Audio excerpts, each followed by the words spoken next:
Back on the air and back in Sioux Falls. It's Sunfish Baseball on the Sunfish live stream on YouTube and the Sioux Falls Sunfish Radio Network. Hello, fans. David Coyer bringing you all the action today between the 19-9 visiting Spearfish Sasquatch and your 14-15 Sioux Falls Sunfish. The Sunfish are on a bit of a hot streak.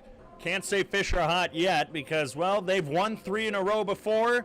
They're on a 3-game winning streak right now. They need to get to 4 to say that the fish are hot and continue to stay hot. And the challenge in their way, the 19-9 Spearfish Sasquatch, who are second in the Clark division currently and are 7-3 in their last 10. It's the first time that these two teams meet, and they meet today at Karis Park on a beautiful Tuesday evening in Sioux Falls. Here's the Spearfish Sasquatch lineup.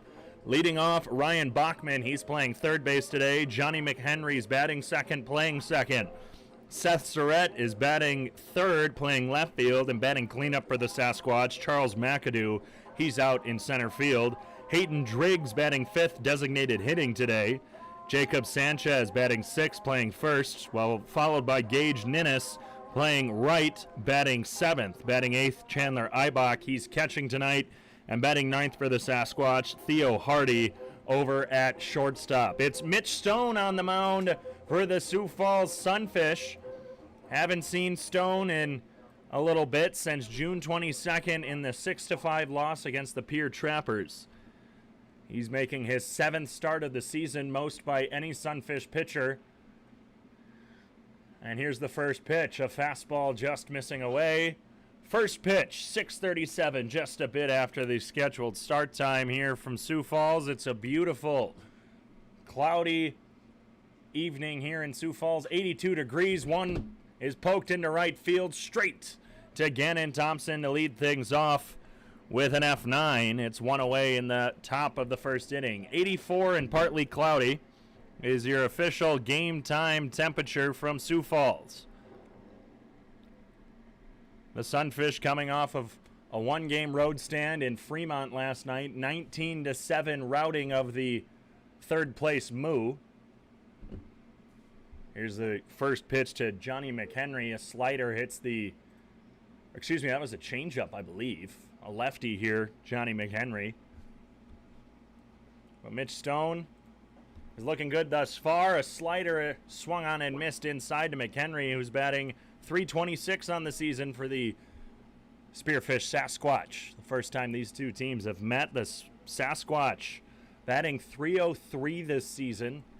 Good for third in the Expedition League. A fastball is rolled over foul. Adonis Forte out in left, Kenneth Dutka out in center, and Gannon Thompson in right. A familiar left side of Norris McClure and Jonathan Brandon, JT Mix and Zeph Hoffpower on the right. Here's the 0-2. A slider gets him swinging, drop third strike. Carter Tibbetts got the tag, a very delayed tag call on Johnny McHenry. He continued to run. It almost seemed like Tibbetts missed, but Tibbetts looked back to ask to home plate umpire Sam Barrett if he got him, and Barrett said yes. So Tibbetts instead throws it to third to Norris McClure. First strikeout of the day for Mitch Stone, who's second in the Expedition League with now 40. Seth Surratt, the lefty, grounds the first pitch to the backstop for strike one. Surratt out in left field, batting .352 today. 11 walks, 9 strikeouts. On Sunday against the Badlands, Big Sticks went 0 for 4. Swings through a slider outside. It's no balls, 2 strikes. Stone in the zone today. The last time he was out, he was having a bit of trouble finding the zone early on. And here's the 0-2 from Stone. Fastball got him looking outside corner. 89 on the radar gun. Back-to-back strikeouts for Stone. He's second in the Expedition League in that category. 3 up, 3 down in the top of the first. We'll see what the Sunfish can do in the bottom half of the first inning from Karras Park.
The Sasquatch go 3 up, 3 down, and now it's the Sunfish's turn. And here's the lineup that they're going to do it with. Jonathan Brandon, he's playing shortstop today, leads it off.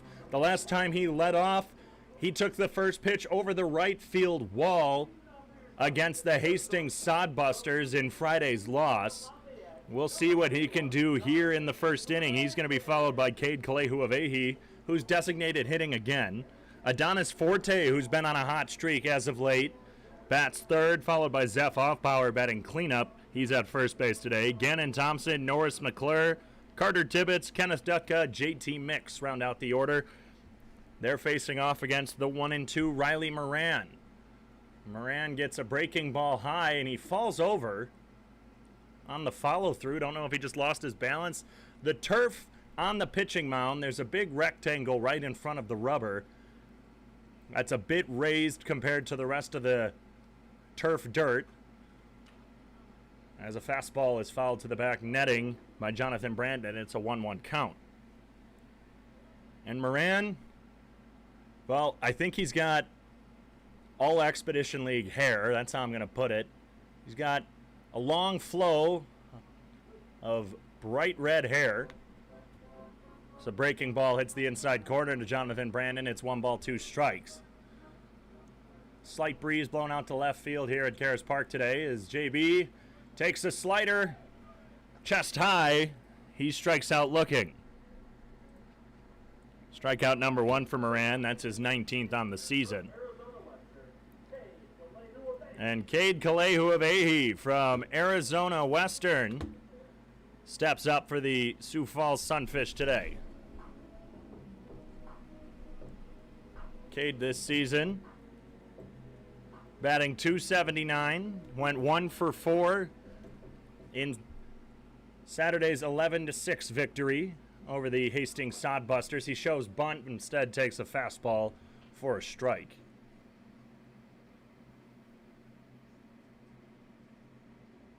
Or correction, that was Sunday. Yesterday was the 28th, so excuse me. The Sasquatch also played the big sticks yesterday as a slider misses away. It's 1 ball, 1 strike to Cade. You know, during these long baseball summers, the days just kind of mix together. Kalehu-Avehi gets a piece of one. He's holding his lower back. Don't know if he hurt that one on the swing. It goes foul. 1 ball, 2 strikes to Cade. Seth Surratt out in left. Charles McAdoo in center. Gage Ninnis in right. Ryan Bachman at third. Theo Hardy at shortstop. Johnny McHenry at second. And Jacob Sanchez at first, with Chandler Eibach calling the signs for the Sasquatch today. The 1-2 was slider low and away. That's the Spearfish defense. They're wearing light blue tops, gray bottoms with black trimming down the side. Kalehu-Avehi pops this one up to left field. Drifting back is Surratt just in front of the warning track. He camps and makes the catch for out number 2. A high pop fly to left. There's just a slight breeze blowing out that way. If Cade was able to barrel that one up just a bit more, that one might have actually been gone. He hit that one very hard. Speaking of hitting the ball hard, it's Adonis Forte, who has had an extra base hit in 6 of his last 7 games. Currently batting .359, takes a ball outside. Last night in Fremont, he had 2 doubles, went 2 for 4 with a pair of doubles. Fastball inside is 2 balls, no strike. 2 for 5 with a run, 2 doubles, 3 RBIs, a walk, and 2 strikeouts. Kind of joked around with them in the dugout. I was not on the air last night. I joked around with him in the dugout. Hey, singles are overrated. Curveball hits inside. It's 2 balls, 1 strike. With 2 outs here in the bottom of the first inning between the Sunfish and the Sasquatch. Sun shining all over the field. A breaking ball taken outside by Forte. It's now 3-1. Little light crowd here at Karis Park today on a Tuesday afternoon. Not a baseball-friendly day. Tuesday afternoons. Forte takes A fastball high, and he draws the 2-out walk. That seems to be the occurrence as of recent, especially here at home games for Sioux Falls. A lone walk in the first inning aside from the other 3 outs, or at least, I guess on Saturday, Jonathan Brandon was hit by a pitch instead of drawing the walk. Either way, with 1 out, Adonis Fortes at first. That's a dangerous man to have there. Speedy quick as Zeph Hoffpower takes a fastball off the outside corner for ball 1. Zeph batting .254. Last night just not his night. Went 0 for 4 with a hit by pitch and a walk. 2 strikeouts. Pickoff attempt at first, not in time.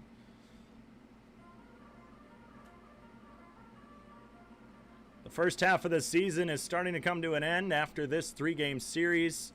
Records will reset, and we'll start the second half of the Expedition League season. Hoffpower swings through a curveball for strike 1. Familiar umpiring crew for the Sunfish. Tristan Jones out in the field. Sam Barrett calling balls and strikes tonight. They made the trip down to Fremont for yesterday's game, traveling up with the Sunfish as well afterwards. Forte goes before the pitch is even thrown. The throwback to second gets him. Adonis just leaves a bit early, gets caught stealing. The unofficial 3-up, 3-down for Moran on the caught stealing. That's the 42nd time a Sunfish has been caught on the base path. They lead in that category. Not one you want to lead in. We're scoreless after 1 between the Sunfish and the Sasquatch.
Charles McAdoo leading it off for the Sasquatch. Takes a fastball on the outside corner from Mitch Stone, who has a pair of strikeouts on the day already. Leads the second place in the Expedition League as a hard line into left field gets down for a base hit. McAdoo will take a hard round around first base. Hold up there as he took a slider into left field for the first base hit and first runner aboard for the Sasquatch today. Hayden Driggs will follow up that single.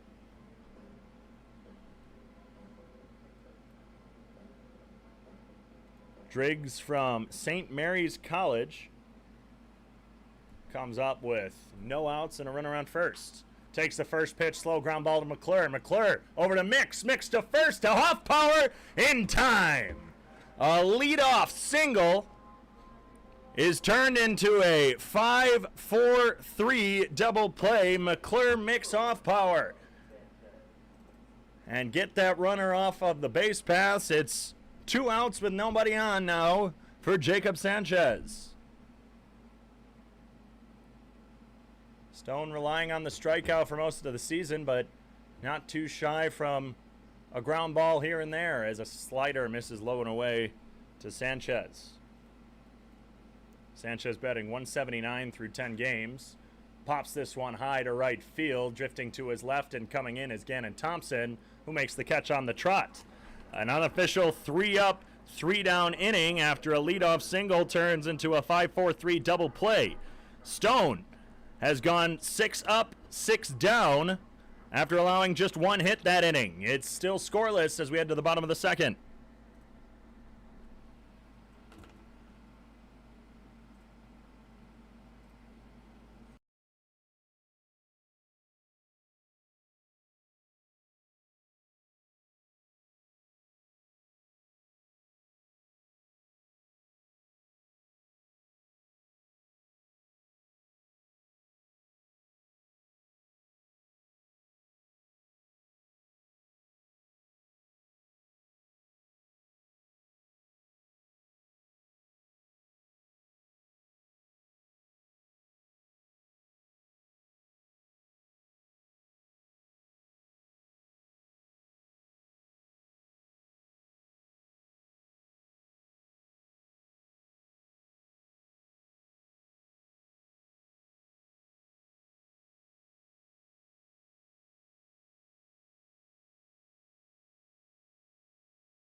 Back-to-back unofficial 3 up, 3 downs. One for the Sasquatch, one for the Sunfish. Adonis Forte was caught stealing, so Zeph Hoffbauer gets another chance at the plate.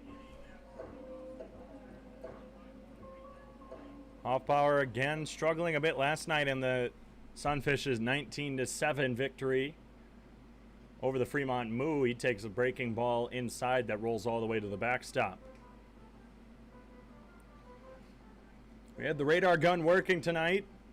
Hopefully it continues to work. We had a little bit of technical difficulties early on, trying to get it set up before the game, but it's working now. Here's the 1-0. Swung on and missed. Fastball blown by Hoffbauer.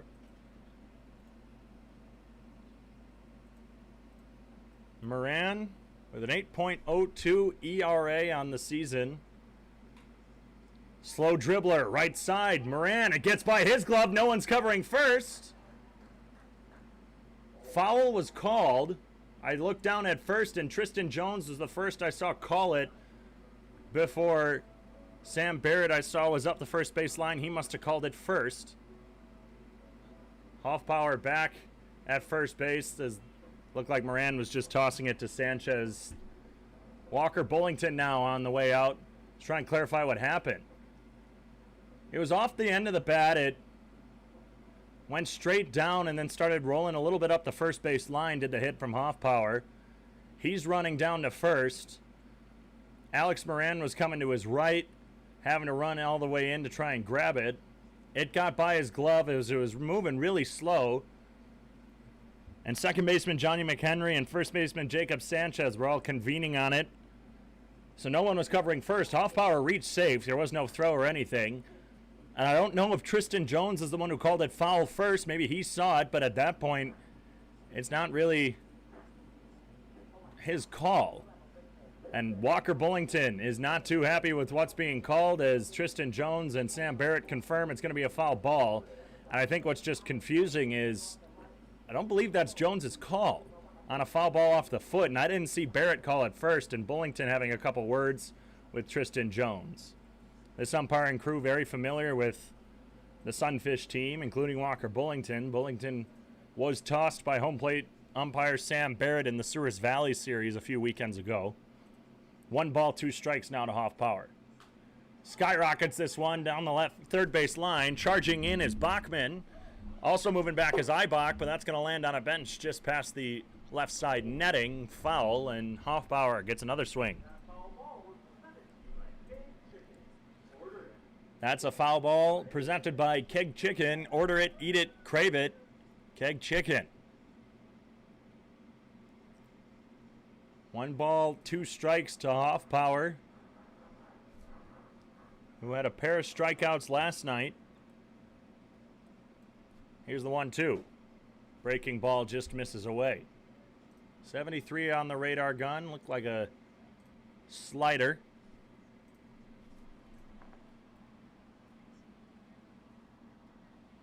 The 2-2. Breaking ball high. It's now full count. And both teams have played over 27 games. The Sunfish at 29, the Sasquatch at 28 as Hoffbauer takes the fastball low. He reaches first.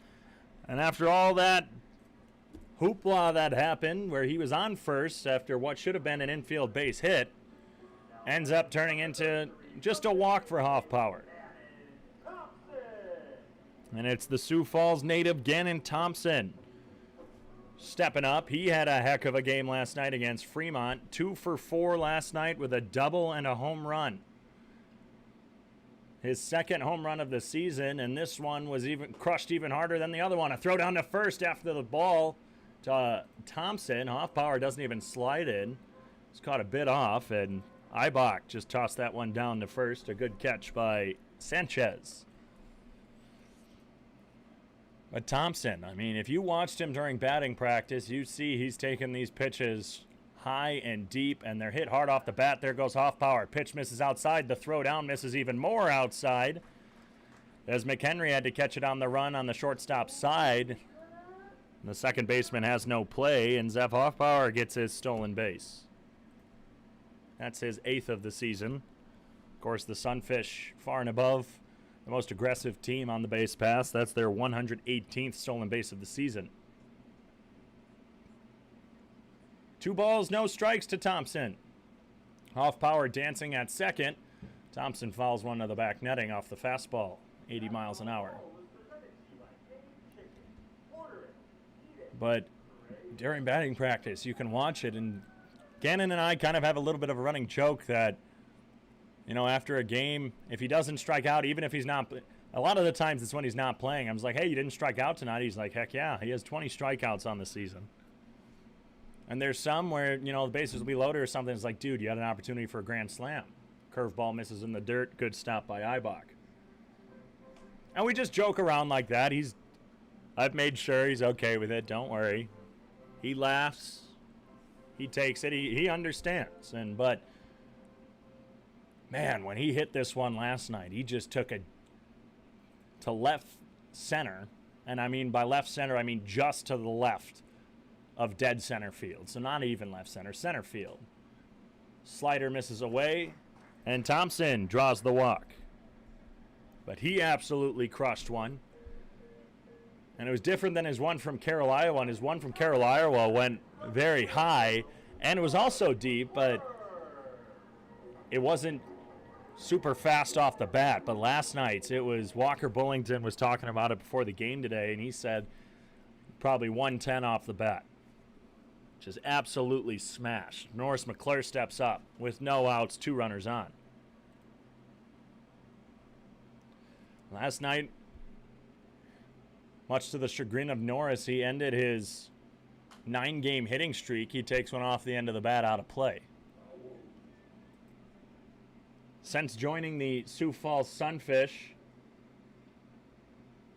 he had gotten a hit in every game in the past couple games. He'd been getting them later and later, usually in his last at-bat. Last night, he walked twice, could not get the hit. And while he's reached still in every game, drives this one hard and deep to right field. Drifting back is Ninnis. He catches it on the edge of the warning track. He was falling backwards, so Zev Hoffbauer will take third. Thompson stays at first. So a sharply hit ball caught by Gage Ninnis in right field for out number 1. And it's Carter Tibbetts.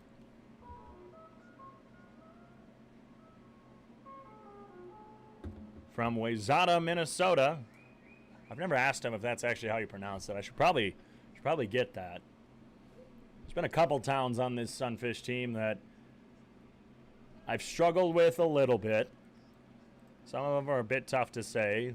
Like Jonathan Brandon's hometown of Bossier City, Louisiana. It looks like it'd be Bossier or Bossier, especially from Louisiana. But it's Bossier. So I got that right. But Carter Tibbetts, I'm going to go with Wayzata. I have to ask him after the game.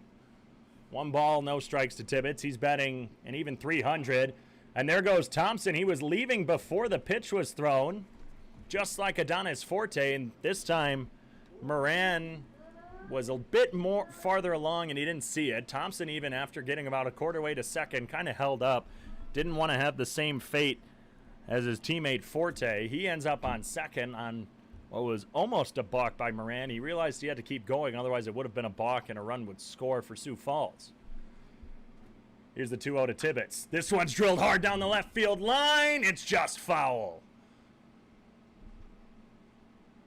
Tibbetts barreled that one up and was taking it far down the left field line on a hard hit line drive, but it just hooked foul, just shy of the 320 sign that's right next to the left field foul pole. 2 balls, 1 strike to Tibbetts. So 320 down that left field line. It's a bit shorter down right, 310, opposite field for Tibbetts, who's the righty. 2 balls, 1 strike. Fastball hit the outside corner. It's 2 balls, 2 strikes. 2 runners on in scoring position for the Sunfish. It's still scoreless here in the bottom of the 2nd inning. Moran sets and delivers. Tibbetts swings on the breaking pitch and misses, and it's strikeout number 2 for Riley Moran, and 2 outs here in the bottom of the 2nd inning. Kenneth Dutka, the lefty from El Paso Community College, who's batting .333 on the season, including going 1 for 4 in Saturday's victory against the Sodbusters. Hits one hard to the right side. That's through past a diving McHenry. 1 run's going to score. It's bobbled out in center field by McAdoo to throw to second. Tag. Not in time. Gannon Thompson scores. And Gannon Thompson marks the 200th run scored in this inaugural season for the Sunfish. Run number 200 in Sunfish history off the bat of Kenneth Dutka. It's 2-0 Sioux Falls over Spearfish.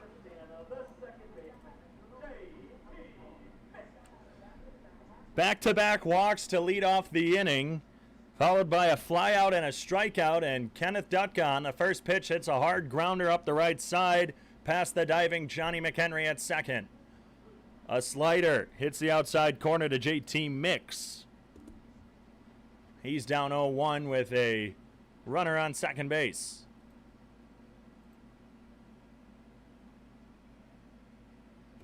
That's being credited as a single to Dutka, who advanced to second on the throw, or on the bobble, excuse me. It was just in right center field, and Charles McAdoo, who was coming in, couldn't get a clean pickup on it.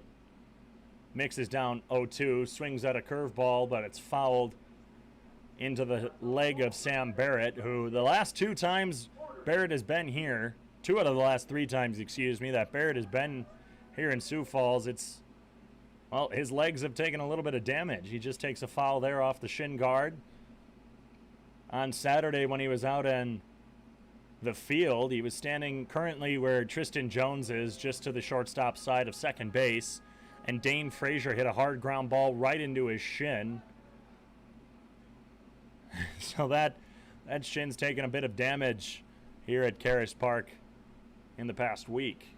No balls, 2 strikes to Mix. Kenneth Dutka at second. 2 outs here in the bottom of the 2nd. Ground ball. Third base. Bachman stabs at it. Throws it over to first for out number 3.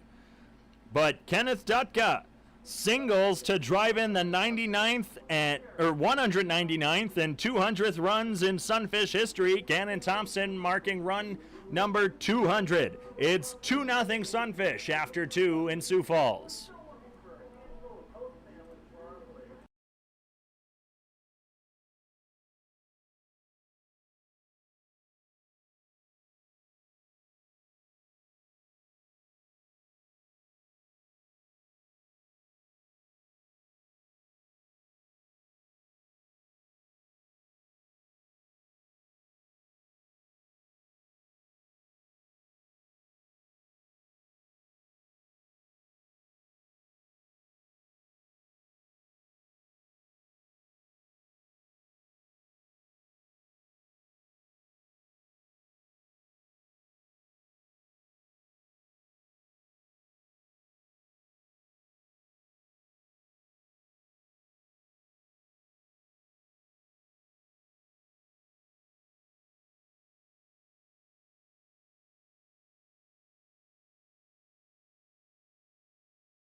The Sunfish cross 2 in the bottom of the second, and in the top of the third, it's a 2-0 ball game as the 7, 8, 9 hitters for the Spearfish Sasquatch come up. Gage Ninnis, Chandler Eibach, and Theo Hardy, respectively, face Mitch Stone for their first times.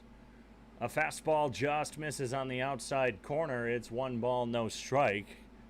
Borderline pitch. I think that was really called a strike against JT Mix just a batter ago. The 1-0 swung on and missed. This time the fastball gets him. 84 on the radar gun from Stone. Stone has really not had a bad start this season. The 1-1 is grounded just to the back netting on the left, just to the right of the Sasquatch dugout. Almost hit someone. Stone has only gone less than 5 innings twice. His first start ever at the beginning of the season, in which he hadn't pitched in quite a while. Here's the 1-2. Drilled high, left side. JT Mix coming back, or excuse me, Jonathan Brandon backpedaling again, and he catches it on falling on his back. Wow. Jonathan Brandon was drifting back into shallow left field. Then the ball just kept carrying, and he started backpedaling, and at the last second had to stick up his glove, and he caught it on his way down to the ground on his back. 1 out away. Here in the top of the third inning, it's Chandler Eibach. Eibach was about to show bunt, but didn't, but the slider hits on the outside corner anyway. Eibach this season for the Sasquatch takes a slider low and away. Batting .250 from Fargo, North Dakota. Goes to the Concordia University, St. Paul. The 1-1, a slow slider, 74. Hits at the knees for strike 2. Eibach yesterday in the Big Sticks 7-4 victory, or excuse me, the Sasquatch 7-4 victory over the Big Sticks.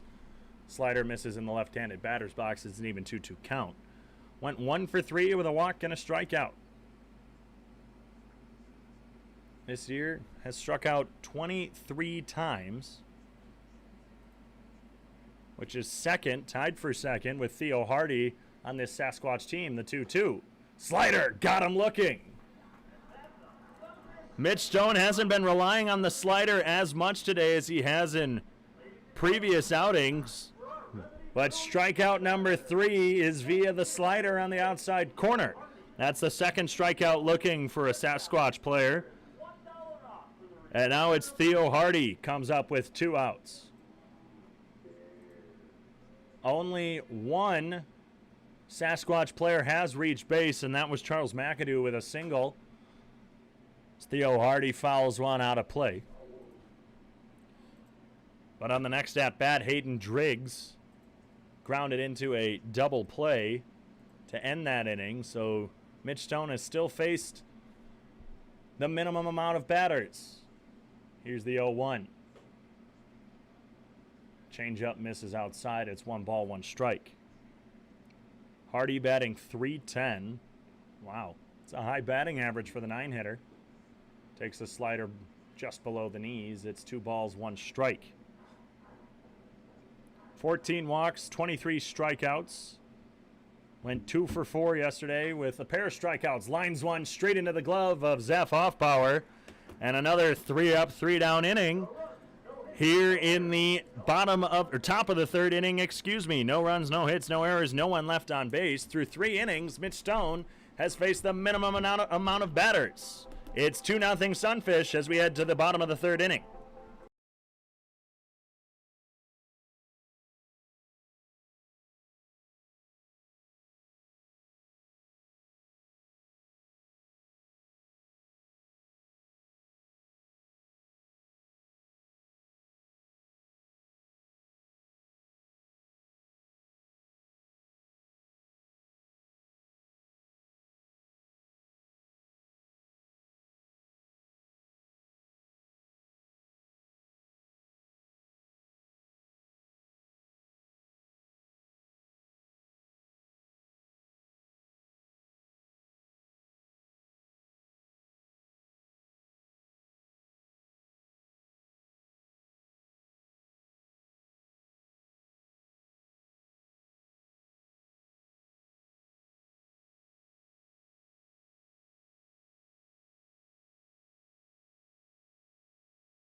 It's the 1-2-3 to lead off the third inning. Jonathan Brandon, Cade Kalehuavehi, and Adonis Forte with the Sunfish leading by 2.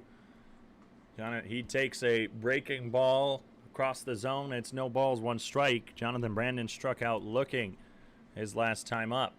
Grounds this one straight back to Moran, who can't glove it. Picks it up, tosses it over to first for out number 1.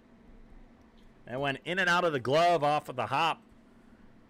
Couldn't get a glove on it originally before bending over to his side and picking it up easily.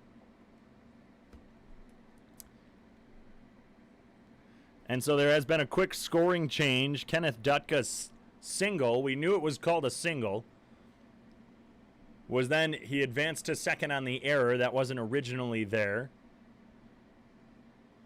but has now been put there. Slider hits the outside corner to Cade Kalehuavehi.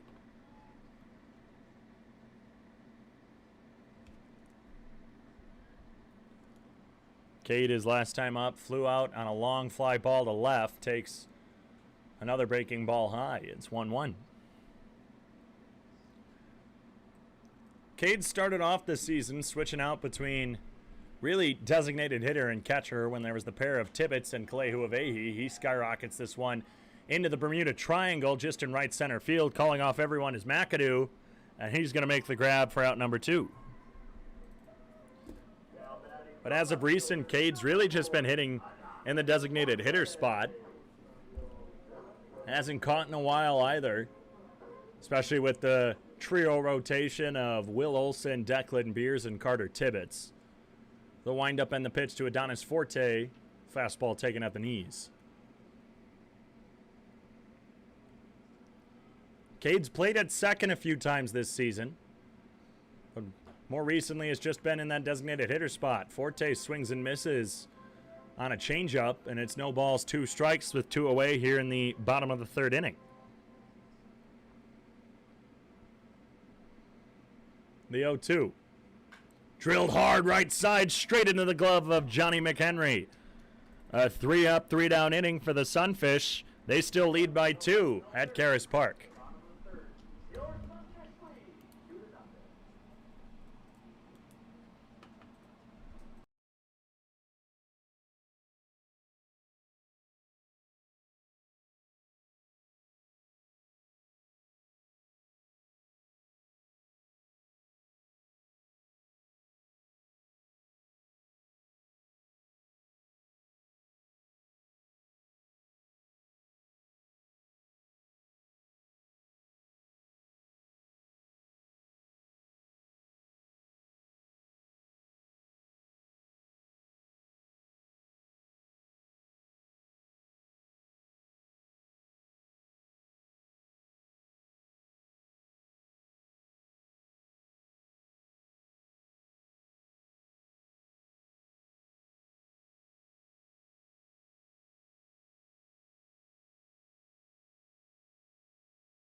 Mitch Stone returns to work in the 4th inning.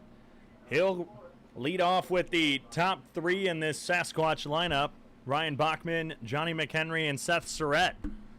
Stone has officially gone through the entire lineup just once. Slider hits the lower half of the zone at the outside corner. It's no balls, 1 strike.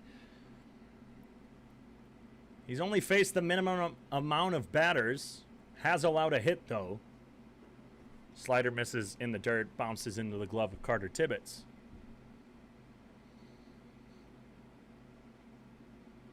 So the no-hitter and perfect game are out of question, but he's still wheeling and dealing. 87-mile-an-hour fastball misses just off the plate. It's 2 balls and 1 strike to Ryan Bachman. Bachman flew out to lead off the ball game. And he flew out so quickly. Well, he lines this one hard into left field. Adonis Forte dives. It gets by his glove. It'll bounce off the wall. Bachman digging for second. Forte throws it in.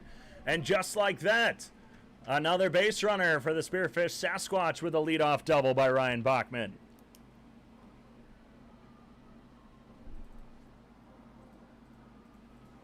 A 2-1 count taken hard into left field.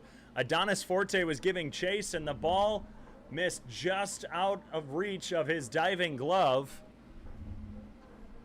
He was just in front of the warning track, so the ball didn't have to roll far to hit the wall, and it ricocheted almost right back to him to stand up and throw it in to prevent Bachman from heading to third. It's now the lefty, Johnny McHenry, who struck out swinging.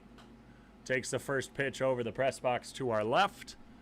For strike one, 86-mile-an-hour fastball on that one. Just when I was about to get Bachman's stats out again, well, he goes and hits a double, his 5th of the season. And it's Johnny McHenry. Struck out for his 20th time his last time up. The 0-1 poked straight at Jonathan Brandon, who looks back at Bachman, who almost slipped and fell when he stepped on second, and he had to hold JT Mix for balance. Mix and him looks like they got a good laugh out of that one. Out number 1 comes off with a liner to Brandon. It's now Seth Surratt, who struck out looking to complete the 3-up, 3-down inning in the first. Sunfish lead 2-0 here in the top of the 4th.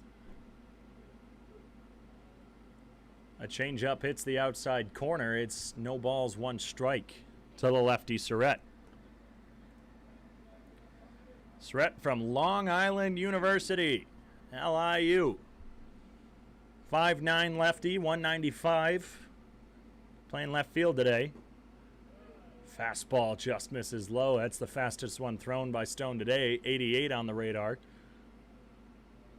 It's a 1-1 count. The Sasquatch and the Sunfish in their first matchup of the season. The Sunfish saw a lot of the Pier Trappers, a lot of the Wheat City Whiskey Jacks in the first half of the season. Fastball, just when he topped himself at 88, he tops himself again at 89. With the fastball low, it's 2-1. The Sunfish played the Trappers 12 times in the month of June. And that'll be the amount of times they see them in the first half of the season, which ends at the end of this series. Soft liner just over the head of Jonathan Brandon. Bachman was holding up. He's now at third on the 1-out base hit by Seth Surratt. He poked that one just off the end of the bat over the head of Jonathan Brandon, who jumped up, couldn't get a play on it. And with 1 out, there's runners at the corners for the Sasquatch. No runs, 3 hits, 1 error for Spearfish. 2 runs off 1 hit for Sioux Falls. That 1 hit, the single by Kenneth Dutka that scored Zeph Hoffpower and Gannon Thompson for runs 199 and 200 on the season. Fastball high misses to Charles McAdoo, who up until this inning was the only hit before being out number 1 of the 5-4-3 double play back in the second. Surratt is thrown back at. No tag by Hoffpower over at first. Bachman holds steady at third. And so out of the first 32 games, it was 12 against the Trappers. Fastball taken out of play to the right side. It's 12 against the Trappers, 8 against the Wheat City Whiskey Jacks. The Whiskey Jacks took the season series 5-3.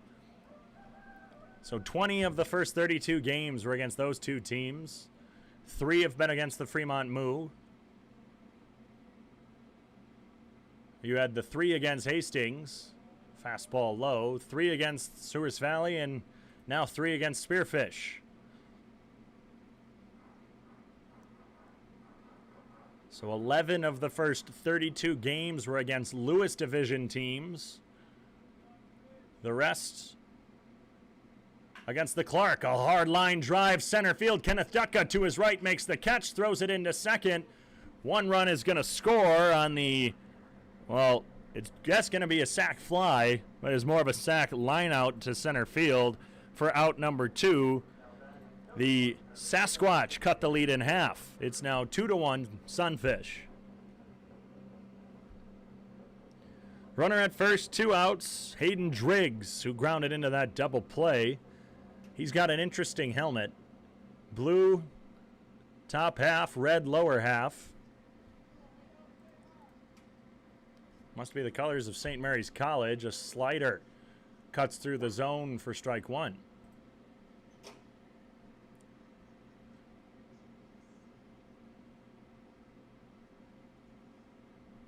No balls, 1 strike, 2-1 ball game in the top of the 4th inning with 2 outs, runners on first. Pickoff attempt, slow throw, no tag by Zaf Hoffpower.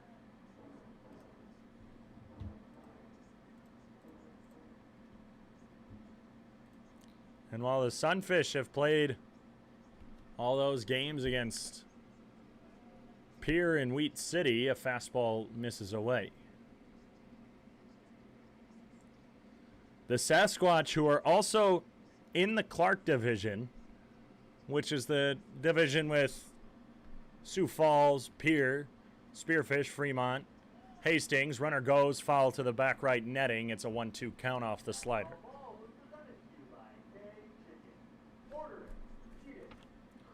Western Nebraska, Fremont, Spearfish, Sioux Falls, Pierre, Hastings, all in the Clark division. Well, even just to kick off the season, the Sasquatch had back-to-back series against Lewis division teams in the Badlands Big Sticks and the Canyon County Spuds.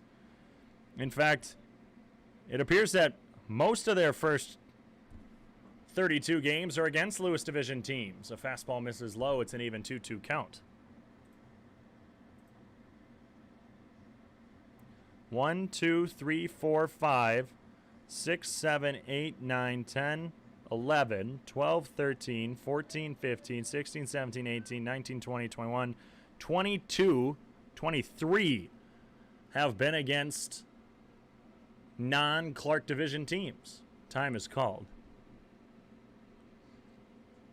And while Spearfish's location is a bit more convenient to play teams like Canyon County and Mining City, even Wheat City. Pickoff attempt at first, no good. It's still quite baffling that in a league where the winners of the division through the 2 halves of the season, the first half winner and the second half winner, slider swung on and missed for out number 3. That's strikeout number 4 for Mitch Stone.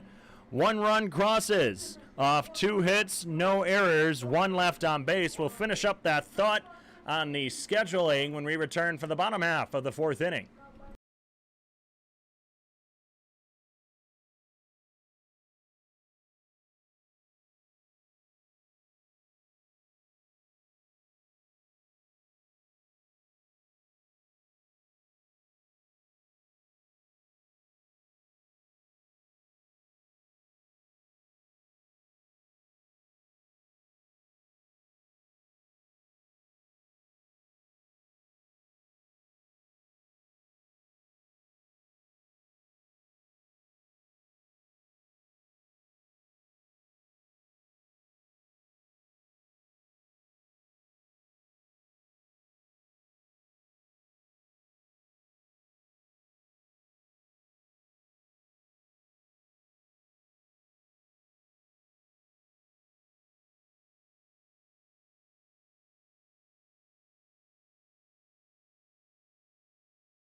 The throw down to second from Eibach. And we're ready to kick off the bottom of the 4th inning. It'll be Zeph Hoffpower who kicked off the second, and that was the inning where Sioux Falls scored 2. It's a 2-1 ball game after Spearfish cuts the lead in half in the top half of this inning. Zeph Hoffpower led off the second with a walk. We'll see what he can do here against Riley Moran, who's in his 4th inning of work. Moran's curveball, 60 on the radar gun. He slows it down just a bit, misses inside. It's 1 ball, no strikes. But what I was getting at before the break is Hoffpower fouls one to the backstop. Evens the count at 1. Out of the first 28 games for Spearfish, 23 of them were against Lewis Division teams. Obviously, there's the Lewis and Clark divisions, and I went over who was in the Clark division, which is where Spearfish and Sioux Falls are. Zeph Hoffpower is hit with a pitch. That's his second time getting hit in the same amount of games. He leads off by reaching to lead off the inning in his last 2 appearances. It's Gannon Thompson who stole a base, and scored off with the Kenneth Dutka single back in the second. The Sunfish, that was their 51st hit batter. Pickoff attempt at first, no good. No tag on Hoffpower either. But so 23 times the Sasquatch have played against a team in the other division, which, again, in a league where the winners of the divisions make it to the playoffs, pitch misses away and the throw down to first, not in time to get Hoffpower. It's 1 ball, no strike to Thompson.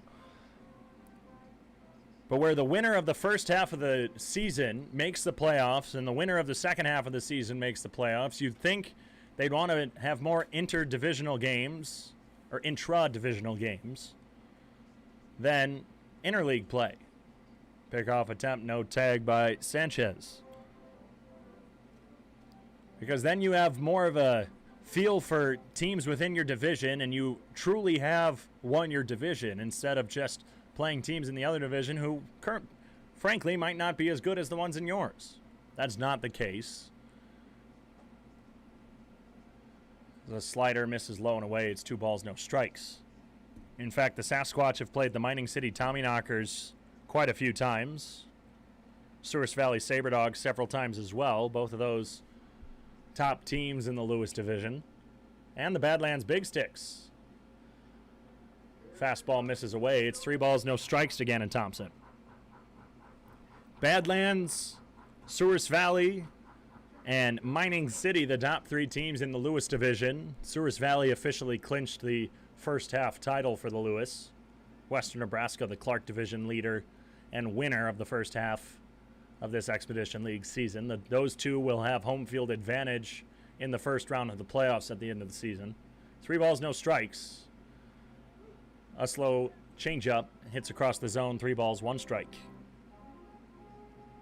But you get my point. While Spearfish has played some tough teams and beaten the tough teams, they're second in the Clark division, just behind Western Nebraska. Another pickoff attempt. No tag once more. Just paranoid as Hoffpower stole his last time he reached base. 3 balls, 1 strike to Thompson. Here's the pitch. It misses away.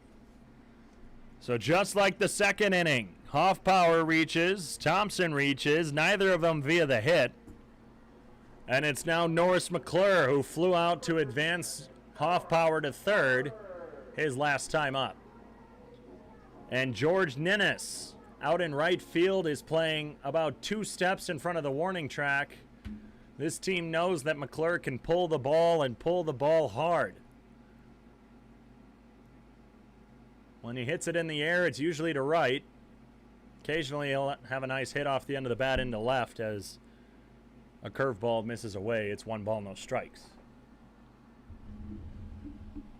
The College World Series Game 2 is in a rain delay.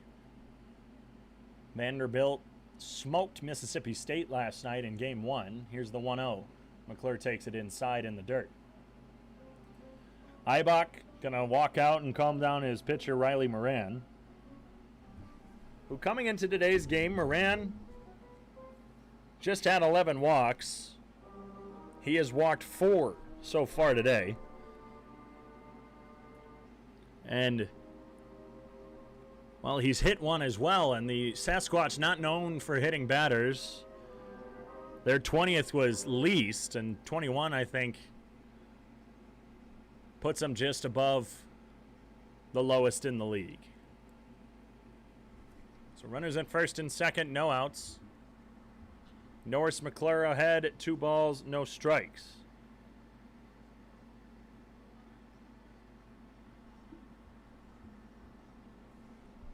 Moran sets, checks back at second, no one covering, and delivers. McClure grounds one right up the middle, just into the backhand of Moran, who fires it over to first. He lined it up the middle and went in and out of the glove of Moran, who quick spun, picked it up, and fired it over to first. Runners advance. McClure is retired the second straight time on the 1-3. Moran's been busy there on the mound. And it's Carter Tibbetts who struck out swinging his last time up, and we're going to have a mound visit for the Sasquatch.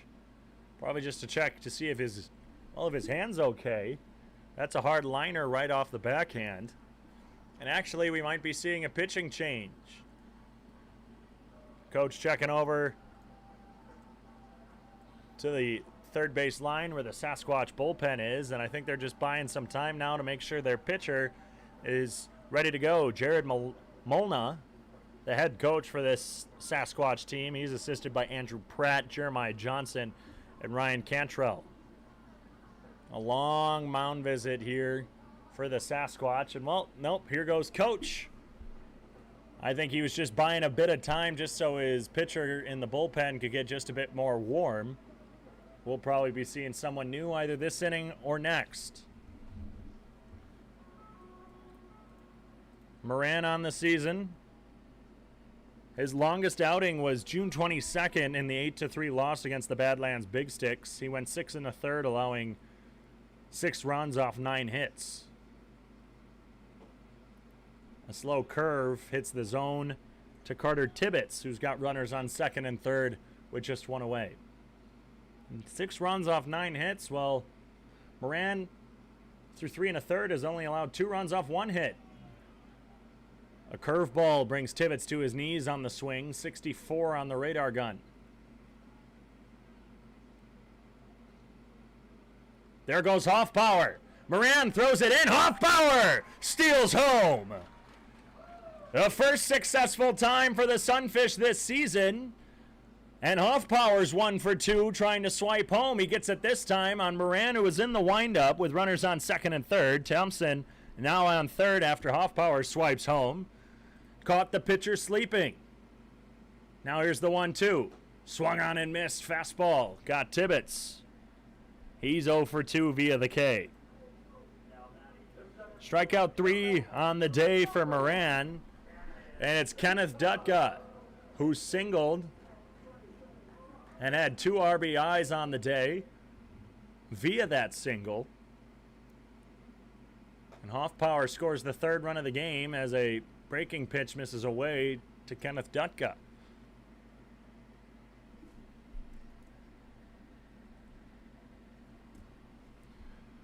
Thompson was starting to creep down the third base line, and Moran, who's in the windup again, stepped off to feign a throw over there just to keep him close. He doesn't want someone else trying to steal home. Here's the 1-0.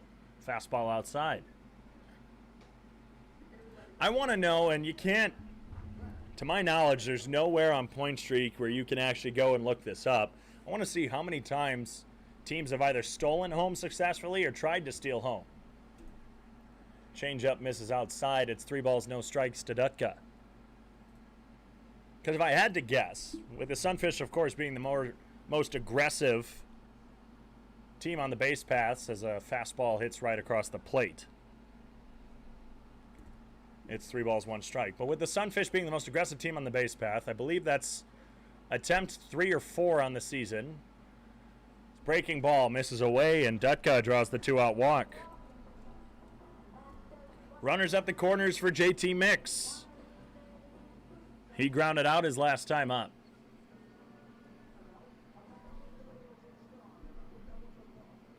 And Chandler Eibach was looking into the dugout. It was waiting to see if Moran was going to get pulled, I think, or was just getting the sign as he gives the signs to his infield.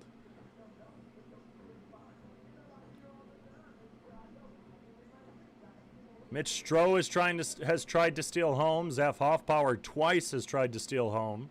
Adonis Forte has tried to steal home. I believe that's it. But taking it is Zeph Hoffpower. He gets to hold bragging rights. Breaking pitch hits the outside corner. It's 0-1 to JT Mix.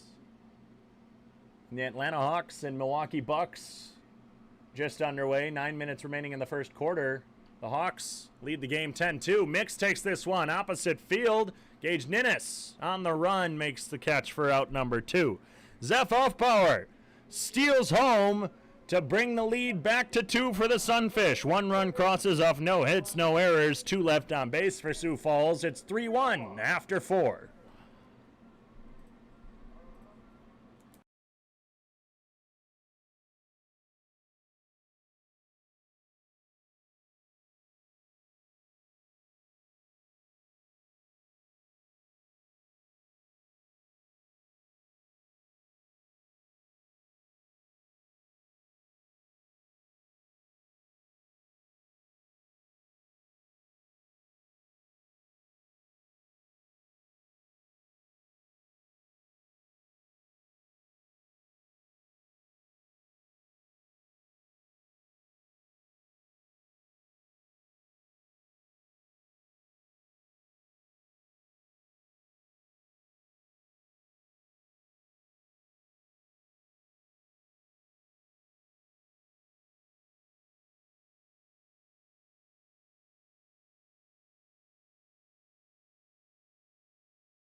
Zeph Hoffpower swipes his second base of the day, and this time it's home. He gives the Sunfish a 3-1 lead as we head to the top of the 5th inning. Slider misses low and away to the leadoff man, Jacob Sanchez, for Spearfish. Sanchez in his second plate appearance takes a fastball away. He's up 2-0 after flying out to right field to end the second inning. The 2-0 from Stone, a fastball high this time. He is yet to walk a batter today, but he's behind 3-0. So the Sasquatch put up 1 in the top of the 4th. The Sunfish return the favor, and Mitch Stone on 4 straight pitches kicks off the 5th inning with the leadoff walk. Mitch does not like to walk many people. In this, his 7th start, that's just his 11th walk. And in fact, for Mitch this season,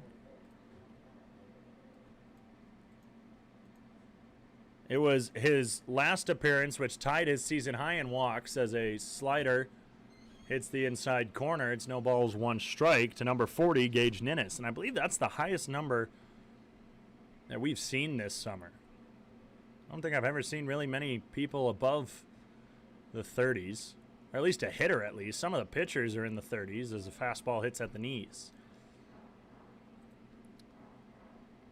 When the most amount of walks that Stone is allowed in a game is just 3, and he's done that twice. Once on the 22nd against Pierre, and again against Pierre on the 10th. This is the first time in 3 starts, this marking the 4th, that Stone has not faced the Trappers. Hard ground ball to Mixlr. Over to Mix. Fires to first. Brings Hoffpower off the base.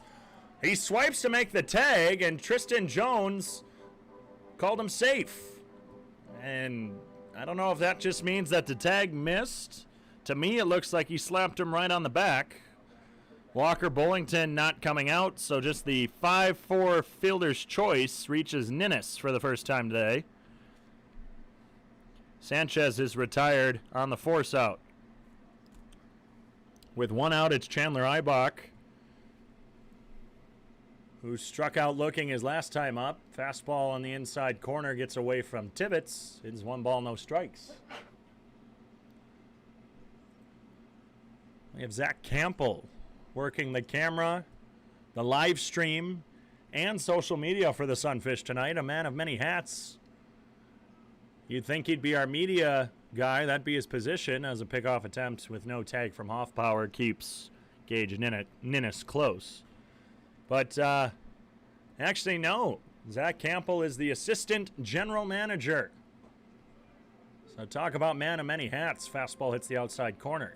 He does everything, and well, tonight he's wearing the hat of our usual cameraman and technical genius, Sean. Let us know in the chat if you think Zach's doing a good job, because I think he is today. Here's the 1-1.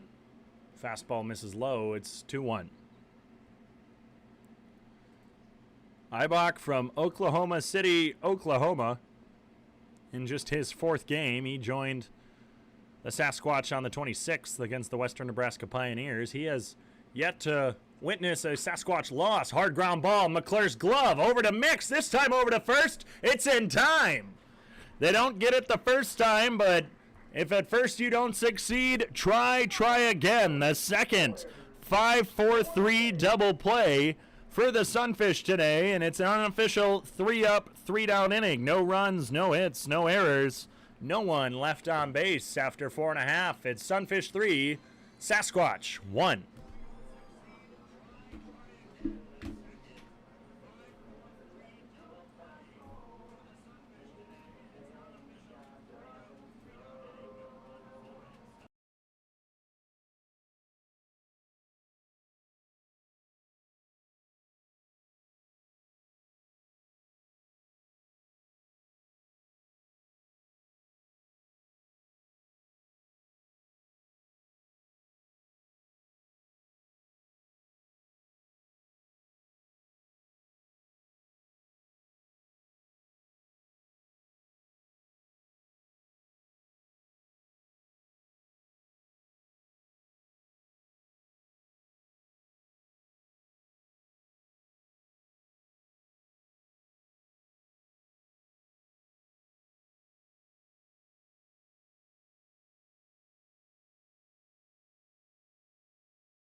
An unofficial 3-up, 3-down inning in the top half of the 5th inning, and Riley Moran will start off.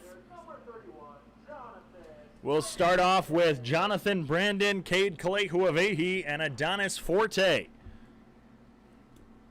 Jonathan Brandon has led off the inning, now his 3rd time of the game. He struck out looking and grounded back to the pitcher his last 2 times. He takes the first pitch high down the right field line, giving chases Ninnis, but he's not going to get there.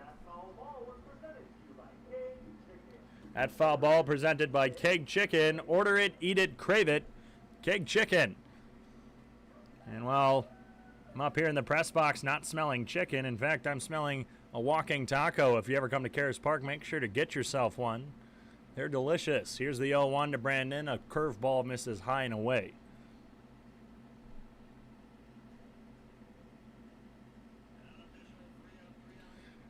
Here's the pitch from Moran. The 1-1 swung on and missed. That one was just at the knees, a bit of a breaking ball. And Jonathan Brandon is down 1-2. He's been struggling so far today, but he gets underneath this one. First base line coming over is Sanchez. He camps underneath it in foul territory for out number 1. JB 0 for 3 today. After his last time out against the Fremont Moo yesterday, well, he also went 0 for 3, but had 3 walks.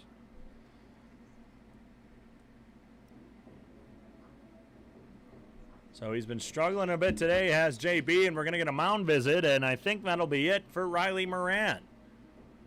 He gets a pat on the back, and a call to the bullpen is being made. We'll see who it is when we return from Karis Park. With 1 out in the 5th inning, the Sunfish lead by 2.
The new pitcher for the Spearfish Sasquatch, Jack Van Doren, out of West Babylon, New York.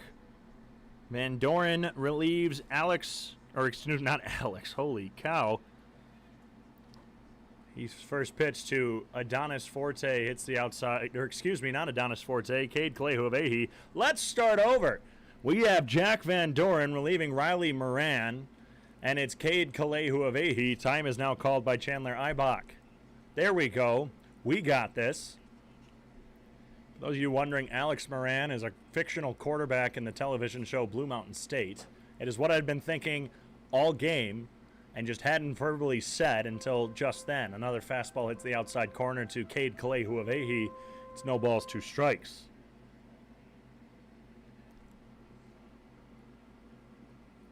The 0-2 from Van Doren.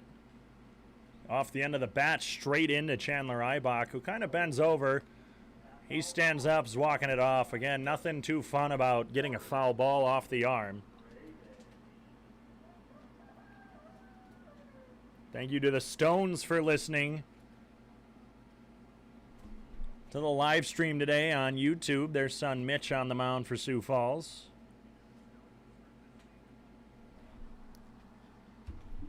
Tell us where you're listening from. If you're listening tonight on the Sioux Falls Sunfish live stream, you might get a shout out. Cade Kalehuavehi down 0-2 to Van Doren. Swing and a miss on the breaking ball. To the lefty, Van Doren. Sunfish have always struggled against lefties this season. That's strikeout number 4 for the Sunfish today. And with 2 outs, it's Adonis Forte, who walked, was caught stealing before lining out to Johnny McHenry at second.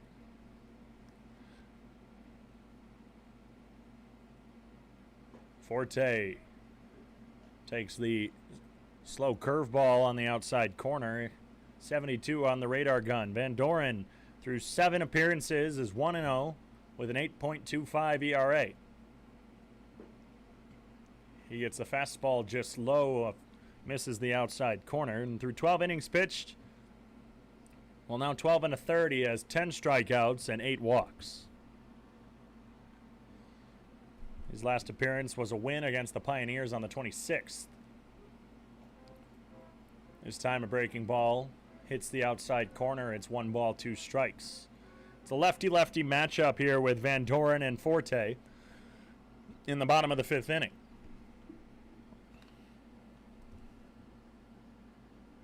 Here's the 1-2. Misses outside on the slider. In his last 2 appearances, he's only gone a lone inning, has Jack. He's allowed just 1 hit, 1 walk, has struck out 1. No runs have been allowed in his last 2 appearances. Another slider misses outside. It's a full count now to Adonis Forte.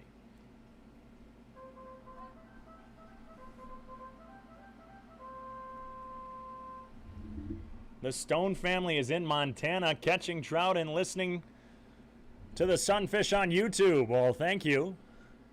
Forte swings through a fastball. 3 up, 3 down inning. It took 2 pitchers to do it. Van Doren strikes out the first 2 batters he faces. It's still a 2-run ball game. The Sunfish lead 3-1 after 5 full.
It's the 9-1-2 for the Spearfish Sasquatch. Theo Hardy leads it off, followed by the top of the order, Ryan Bachman and Johnny McHenry. And Theo Hardy is today's beer batter for the Sioux Falls Sunfish. $1 off beer every time he strikes out today. And, well, he's only had one plate appearance, and he lined out. But Mitch Stone ahead. No balls, one strike on the 86-mile-an-hour fastball on the inside. He's quick to work with a slider high.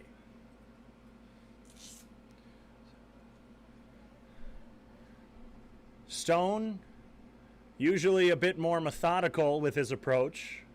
Here's the 1-1 as he shook off a fastball call. He throws the slider for a strike. Bit more methodical. It's Andrew Garcia, who usually has the quickest work for the Sunfish. He gets the ball back, immediately steps on, and usually starts his windup. Here's the 1-2. Hard grounder to the right side. Mix plays it off the short hop over to first for out number 1. So again, the beer batter puts the ball into play, much to the chagrin of the Sunfish fans in attendance, I'd assume. If you're listening at home and you want $1 off a beer, well, I can get you a free one. Go to your fridge and pull one out. We're back to the top of the order with Ryan Bachman. He doubled in the 4th inning and later scored the only run for the Sasquatch thus far. And with 1 out, he takes a slider for a strike. The Bucks have pulled within 3 near the end of the first quarter in Atlanta. 3-pointer hits, and it's a tie ball game against the Hawks. Slider hits the outside corner again from Stone. No balls, 2 strikes to Ryan Bachman.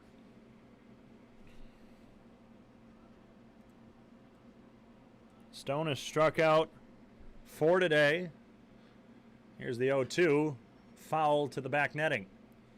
3 straight sliders from Stone. He likes to rely on that pitch. It's his bread and butter. Even though his fastball, if he worked on it just a bit more, not saying it's a bad fastball. He's been hitting the high 80s. Got up to 89 today. Gets a little bit stronger. Tosses it a little bit more. Well, he goes there, and the fastball is fouled in and out of the glove of Carter Tibbetts. There's the 89 again. I think Stone at some point this season, if I'm not mistaken, has hit the low 90s. Today, he just hasn't been able to hit it yet and has been relying a bit more on that slider.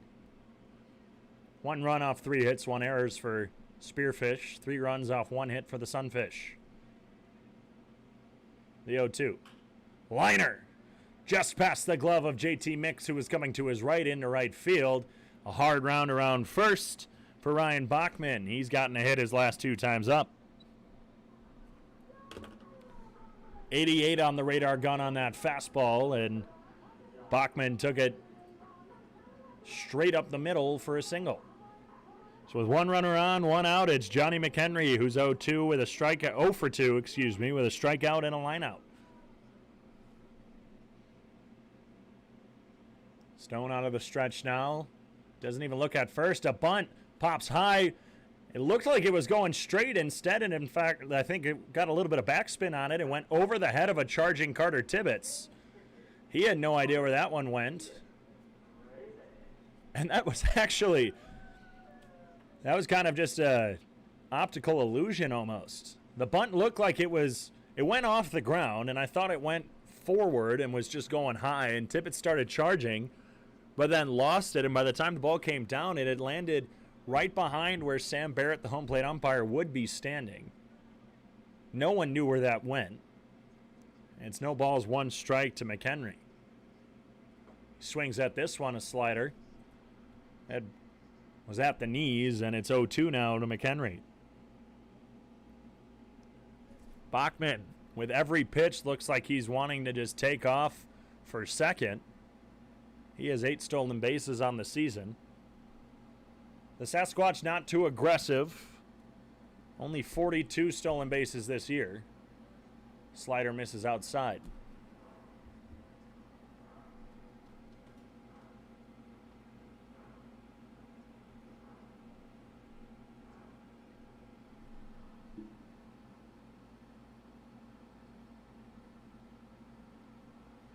One ball, 2 strikes from Stone to McHenry. Here's the pitch. Slider in the dirt.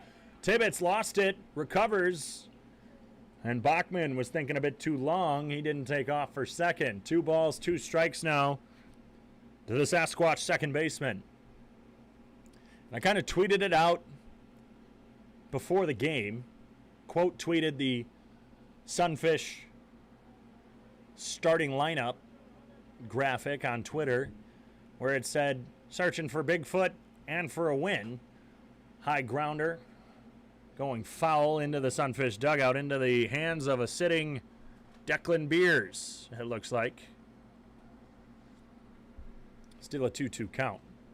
And said, searching for Bigfoot and a win tonight at Karis Park.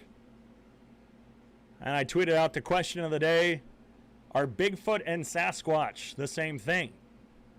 Spearfish, they're called the Sasquatch. They have a picture on their left sleeves of a Sasquatch head. That's their logo. I think they have it on one of their hats as well. Here's the 2-2. Fastball in the dirt. Backhanded by Tibbetts. It's now a full count. And so my question was, are they the same thing? You can go find my tweet at David Coyer, Koier on Twitter. Respond to it or put it in the Mixlr and YouTube chat. Let me know what you think. Runner goes. Check swing. He did not go. And a stolen base will not be credited to Ryan Bachman as Johnny McHenry draws the first walk for the Sunfish today.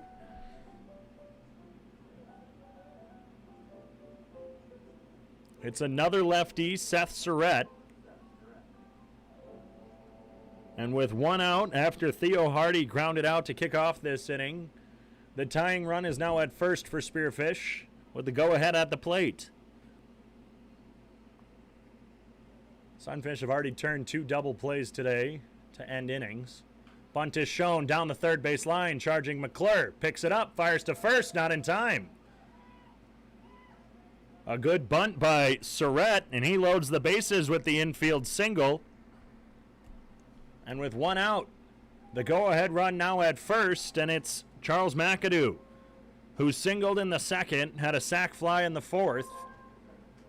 That sac fly scored Ryan Bachman, who's now on third right now.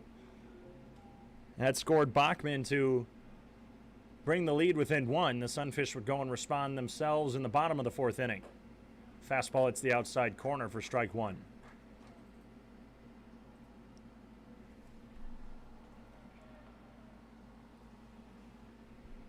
No balls, 1 strike now to McAdoo.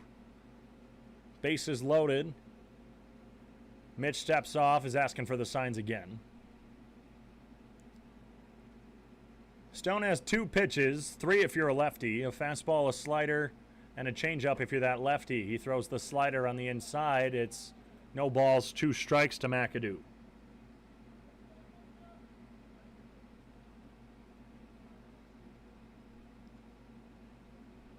Not big leads at any of the bases, especially at third for Bachman.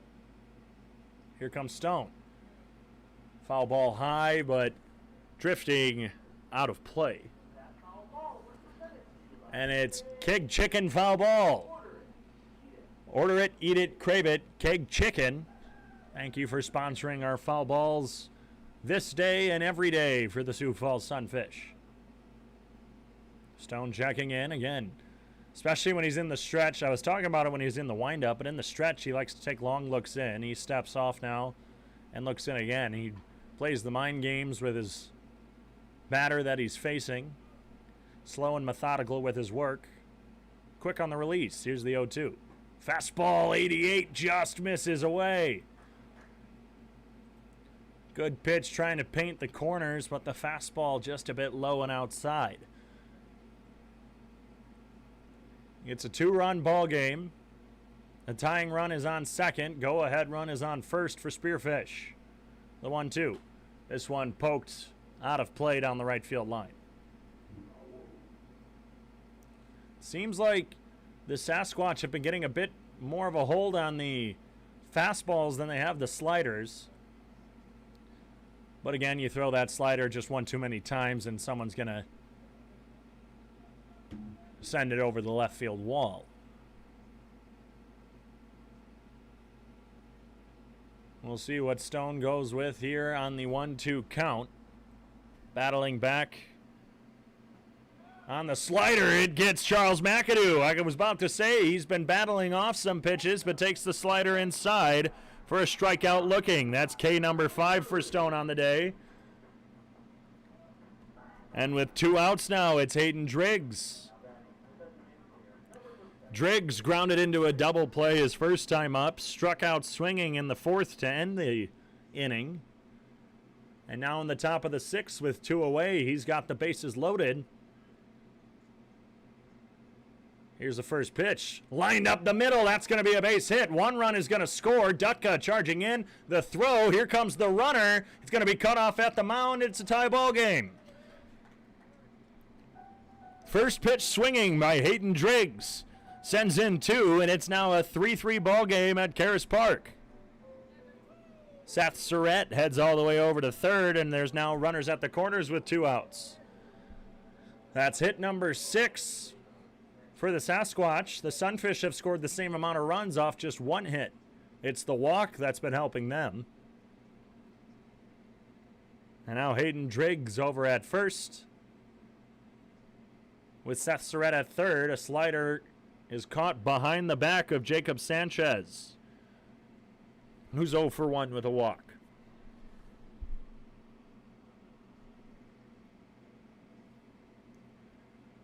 Driggs in a running stance at first, looking like he wants to take off at any pitch. There he goes, but it's off of a foul ball by Sanchez that goes straight into the glove of Zeph Hoffbauer. It was skyrocketed, and Stone can't get out of the inning unscathed. It's now a tie ball game after the top of the 6th inning. 2 runs cross off 3 hits, no errors, 2 left on base for Spearfish. It's 3-3 as we head to the bottom of the inning.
The Sasquatch have tied it up at 3, and it's Zeph Hoffbauer, Gannon Thompson, and Norris McClure leading it off here in the bottom of the 6th inning to try and respond and take their lead back. And it's been with Zeph Hoffbauer leading it off that the Sunfish have had their most success. It's been the same every time. The 1, 2, 3 in the order have gone 1, 2, 3 all 3 times, and then it's gone 4 through 9 as Hoffbauer swings on a fastball outside. Every inning, 1st, 3rd, and 5th have been Jonathan Brandon, Cade Clay, Huavehi, Adonis Forte. Unofficial 3 up, 3 down in the 1st inning. This time a fastball misses high. And then it's been Zeph Hoffbauer and Gannon Thompson reaching, well, not via the hit. The 2nd inning, it was back-to-back walks. Hoffbauer was then hit, and this time a changeup misses high and away. It's 2 balls, 1 strike. And then Norris McClure and Carter Tibbetts get out. Kenneth Dutka reaches before JT Mix ends the inning, and that's how we get the 1, 2, 3 and the 4 through 9. Here's the 2-1 to Hoffbauer. He swings on a fastball and misses. It's an even count. I love symmetry like that. We've never, I don't think, made it this far in my scorebook where we've done it. Usually when I bring it up, it's when it ends. Here's the 2-2. Swung on and missed, and just like that, there it goes. Well, we still have the opportunity to make it all the way down to Mix. but it's not going to be perfectly symmetrical with Hoffbauer reaching. Instead, he strikes out. Strikeout number 3 for Jack Van Doren. Strikeout number 6 overall for Sunfish hitting today. Gannon Thompson comes up. He's walked twice, scored once. Takes a fastball away.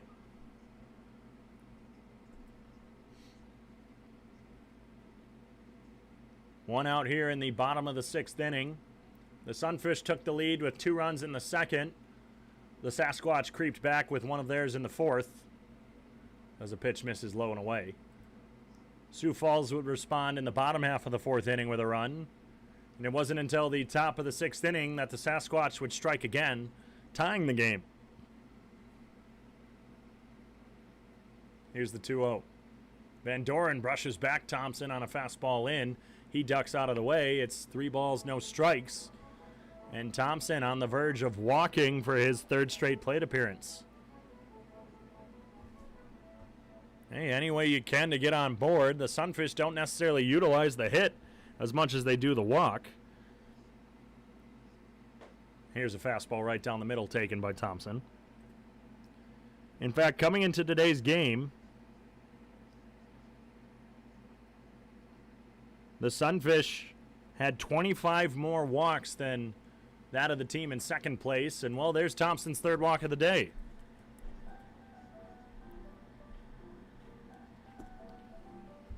They've utilized the walk more than everyone in the Expedition League. And after last night's game, where basically every batter was either walked or got a hit, the Sunfish, coming into today's game, officially took over the lead in on-base percentage in the Expedition League with a .429 coming into today's matchup.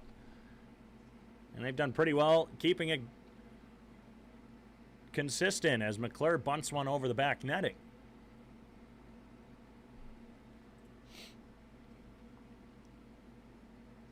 It's Mixlr, Tibbetts, and Dutka up next.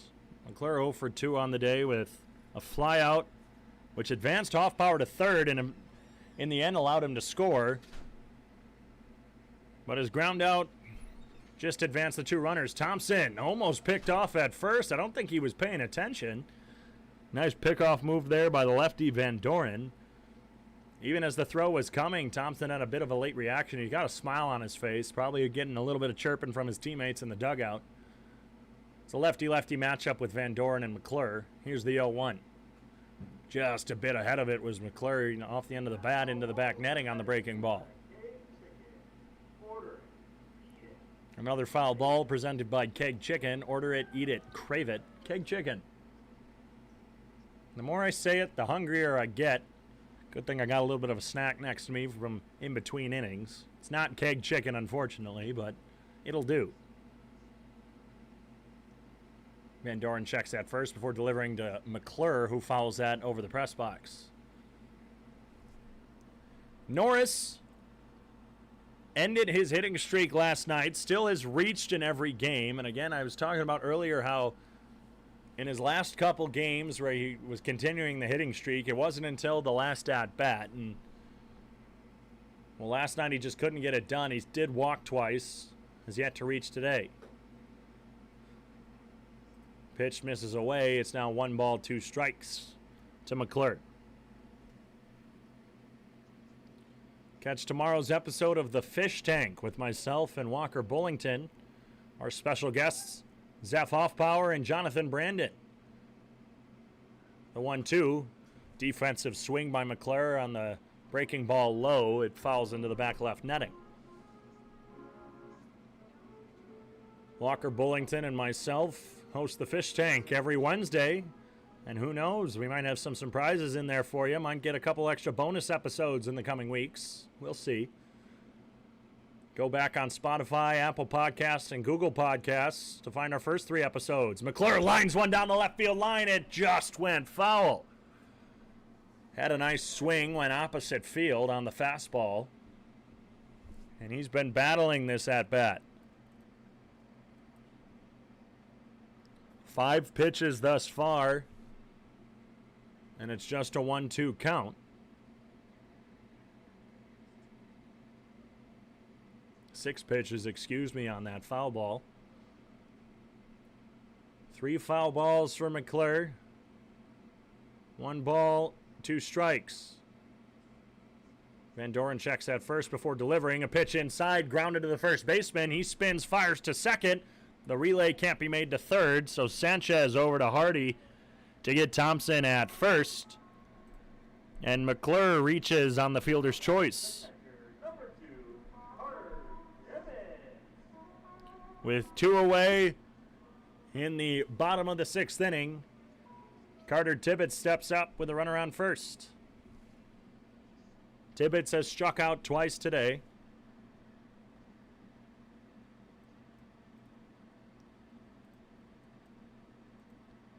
Van Doren checks out first. He takes one off the end of the bat into a charging right fielder, Gage Ninnis. Instead, Johnny McHenry comes back out of nowhere to make the grab.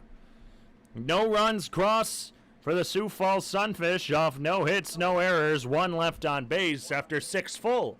It's a tie ball game, 3-3 between the Sunfish and the Sasquatch.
Mitch Stone's night is done after 6 innings.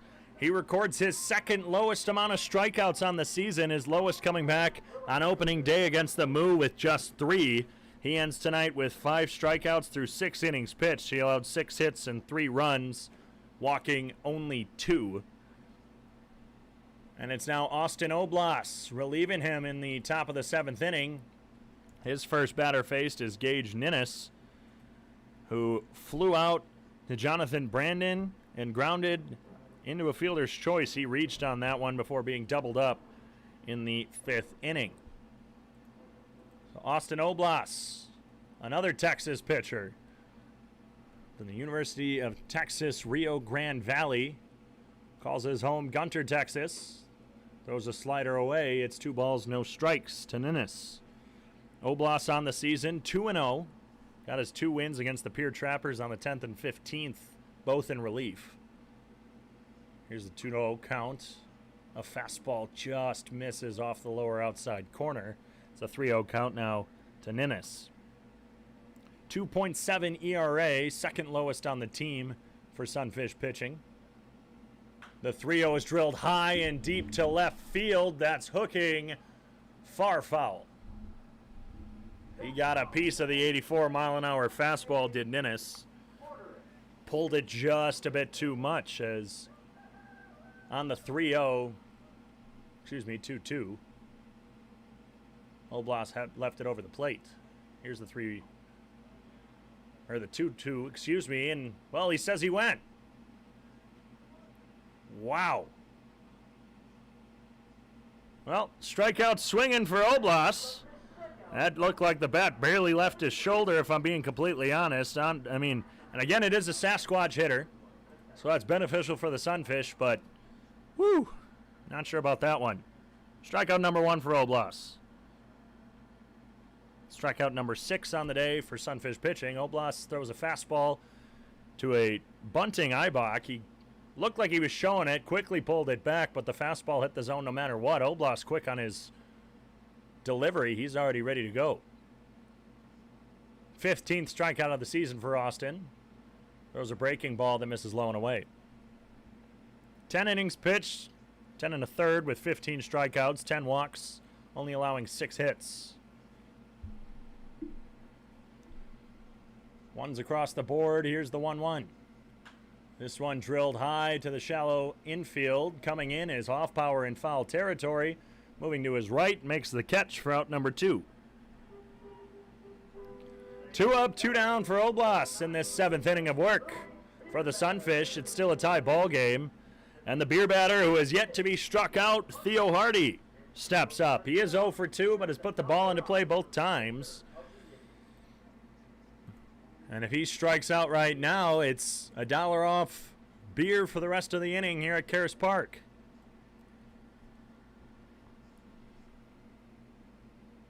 Pitch from Oblas. Curveball hits for strike 1.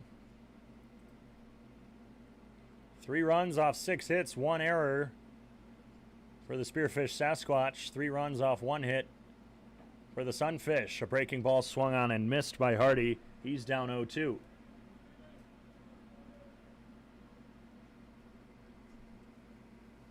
Game 2 of the College World Series Finals in the bottom of the 1st inning. They started after a short rain delay. Pitch misses just off the outside of the plate to the lefty Hardy. It's 1 ball, 2 strikes. Here's the 1-2.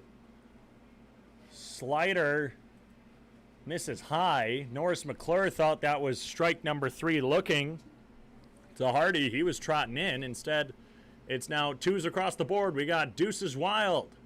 Swing and a miss on the curveball. Theo Hardy goes down swinging. The beer batter has been retired via the strikeout the first time today. It's $1 off beers at Karis Park, but you guys are at home, so go to the fridge and grab one yourselves. It's stretching time from Karis Park.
In the bottom half of the 7th inning, it's Kenneth Dutka leading it off.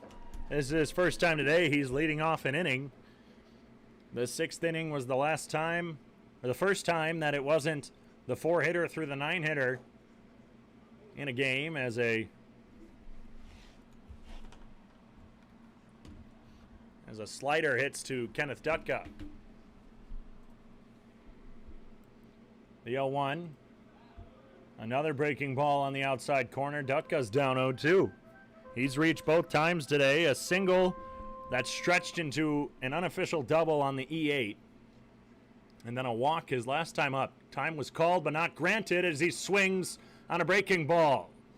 A late time. Kenneth Dutka known for trying to call the late time to throw off the pitcher. He doesn't get it that time, and strikeout swinging for number 4 on the day for Jack Van Doren. That's the 7th time today the Sunfish have been retired via the strikeout. Number 259 on the season. It's JT Mix who's 0 for 2. The other night, as Mix takes the first pitch high down the first base line, it's going to be caught just to the right of the first base line by Johnny McHenry, and it retires JT Mix on the first pitch. On Sunday against the Sodbusters, Mix reached via the walk, and that was his first time in 17 plate appearances that he has reached base, and he did not play last night against the Fremont Moose, so now he's 0 for 3 since that walk. Jonathan Brandon, the number 1 hitter in the lineup, was 0 for 3 on the day. Swings through a fastball on the first pitch.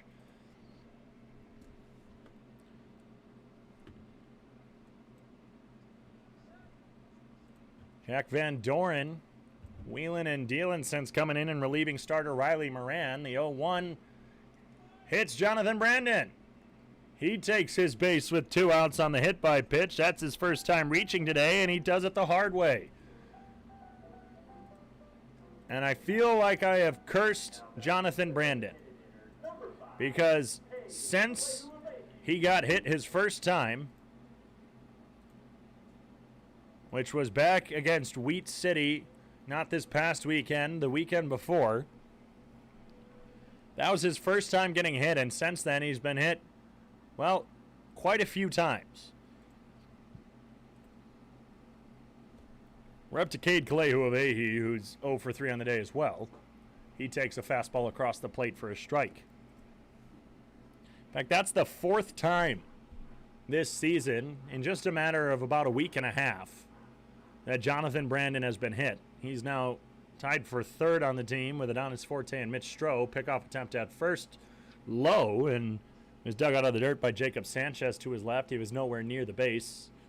A good stop there, preventing from Brandon going to 2nd on the E1. So again, it doesn't matter how you get on. The Sunfish do it. They do it by the walk and the hit by pitch. There goes JB. A hit and run in effect. This one high and deep to right field. Camping under it is Ninnis, though. That's the 2nd long fly ball for Cade Kalehu of Ahee. He is now flown out to all 3 outfielders. Led off in the first with a fly out to left. Flew out to center in the 3rd, and now flew out to right. He's had tic-tac-toe across the outfield, and through 7, it's a tie ball game.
The throw down from Tibbetts hits Jonathan Brandon, and we're ready to go in the top of the 8th inning between the Spearfish Sasquatch and the Sioux Falls Sunfish.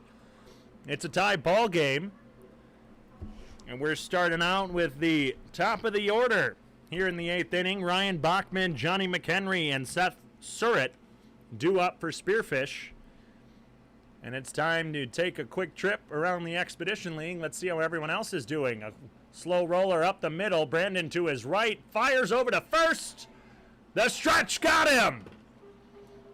Zeph Offbauer with the big stretch at first base.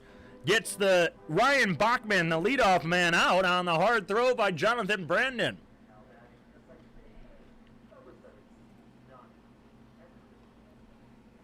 So 1 out away, and it's Johnny McHenry who walked and later scored. He was one of the two, including Bachman, in the 6th inning, who crossed to tie the ball game. Austin Oblast kicks and delivers a fastball low and in to the lefty McHenry. From Mike Lansing Field in Casper, the Horseheads and the Big Sticks are scoreless in the bottom of the 4th. The Wheat City Whiskey Jacks in the bottom of the 3rd lead the Western Nebraska Pioneers 3-1. As a breaking ball hits in the zone for strike 1 to McHenry. From Fremont, the Moo are trying to end their losing streak, but they're down 3-2 to the Hastings Sodbusters. A ball off the tip of the glove of a jumping Hoffpower goes into right field for a base hit for Johnny McHenry. That's his first of the day. A soft liner, Hoffpower just underneath it.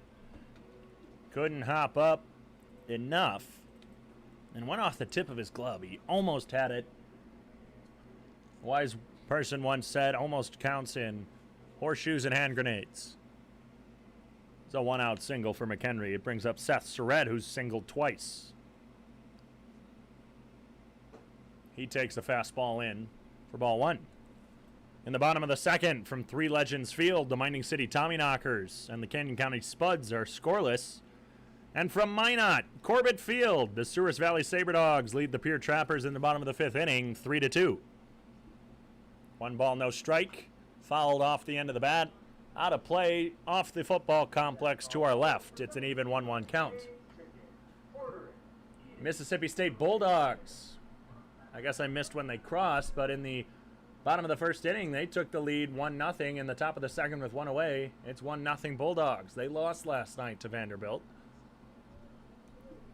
And we're tied here from Karis Park. Pickoff attempt at first. No tag from Hoffpower. Diving back was McHenry.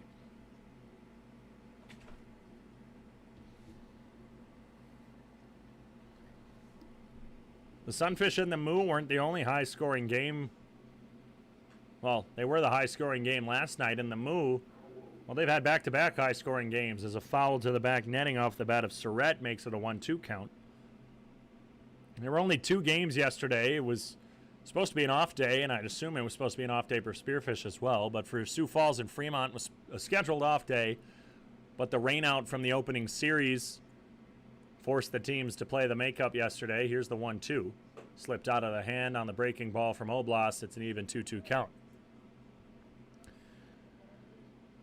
But on Sunday, the Moo and the Saberdogs went into extra innings. And the Saberdogs took the marathon game 15-12. And then last night, well, the Moo and the Sunfish made it 19-7. Mix started charging in. Goes back and makes the catch on the blooper off the end of the bat from Surratt.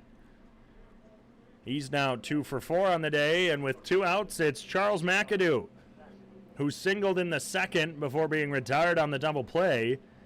Hasn't reached since. He drove in a run on a sac fly in the 4th, but struck out looking in the 6th.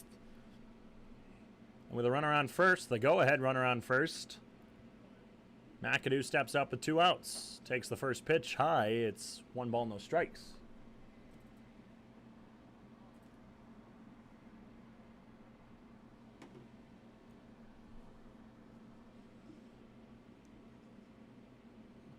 Oblast has been looking good so far, been relying on the fastball, but he goes there. Well, actually he went there with the fastball, 81. Has been going with the slider and the curve, mixing those up a bit. But for the most part has been relying on the heater. Here's the 2-0. Rolled over to Brandon. He's just going to make the quick flip to Mix. For out number 3, they get McHenry on the fielder's choice.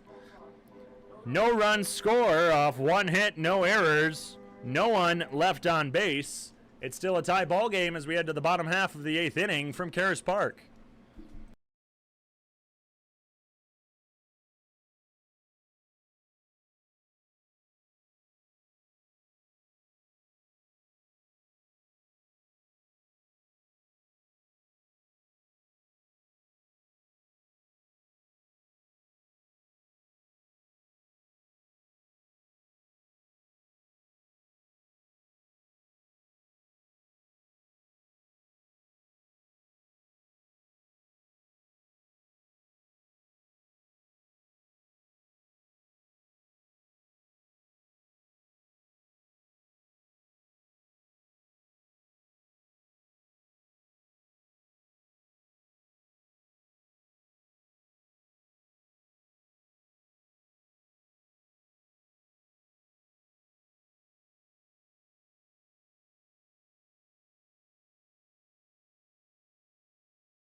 Back on the Sunfish Radio Network and the Sunfish live stream on YouTube, I'm David Coyer.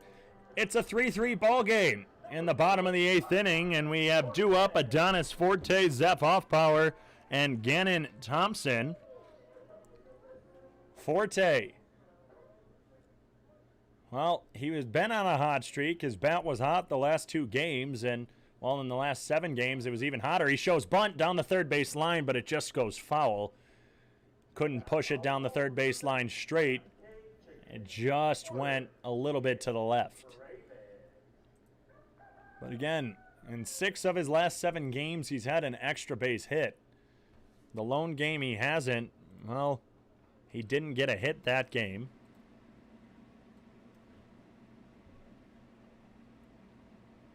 And tonight, he's 0 for 3.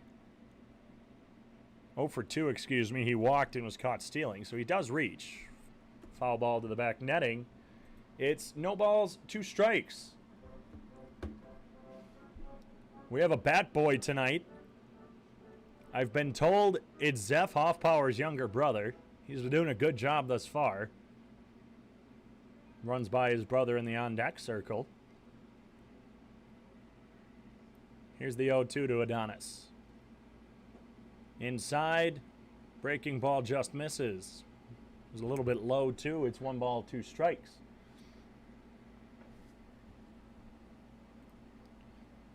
And Adonis, well, he's been reaching all season, coming into today's game with a 468. And when he gets on, he's aggressive. And, well, here's the 1-2. He drives this one into center field. Charging in is McAdoo. He can't get it. It gets by him. Forte's on his way to second. McAdoo head missed the ball, and Adonis Forte makes it all the way to second. We'll see if that's given an E8 or if Adonis Forte gets the double. Either way, the leadoff man's on second in this tie ball game, and it's Zeph Hoffpower, who has scored himself twice today. First time he walked, and then he was driven in on the single by Kenneth Dutka before being the first Sunfish in history to steal home successfully. And that is being marked an E8 based on the scoreboard here at Karis Park. Waiting for the official update on point streak just to confirm. And it might be given a base hit with just him extending it to second on the error as a pitch misses low to Hoffpower. Still no update yet on point streak. There's an error in there somewhere. It's the second of the game. So they are giving that a single, and he advanced to second on the error. They were saying that was going to land no matter what, and that the fact he got to second was just because of the dive. Hoffpower rolls over one to short. The throw as Forte was extending to third. He slides through the base, and the tag was applied twice. And he's pounding his fist in the dirt, thinking, why did he go? He's shaking his head, and there's one out as Hoffpower reaches on the 6-5 fielder's choice. So Hoffpower reaches on the 6-5 fielder's choice. That's his 3rd time reaching today, and it's Gannon Thompson up with 1 out. Adonis was basically off on the bat. He was far down the baseline by the time that Theo Hardy had picked it up and thrown it to Bachman as Thompson takes a changeup at the knees. Adonis speedy quick on the base pass. Well, he was almost there. He could have made it. The slide was nice, too, as Thompson rips this one into left field. That's going to be a base hit. The second of the inning, and with 1 out, there's runners on first and second.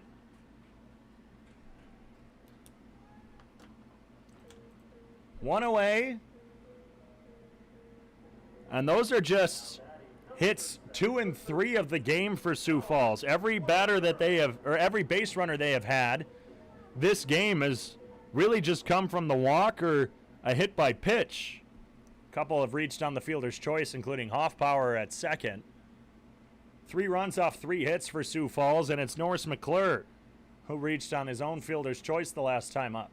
Hoffpower dancing at second, catching the eye of Van Doren. McClure takes the ball on the outside. Jack Van Doren had been having a solid night coming into this inning.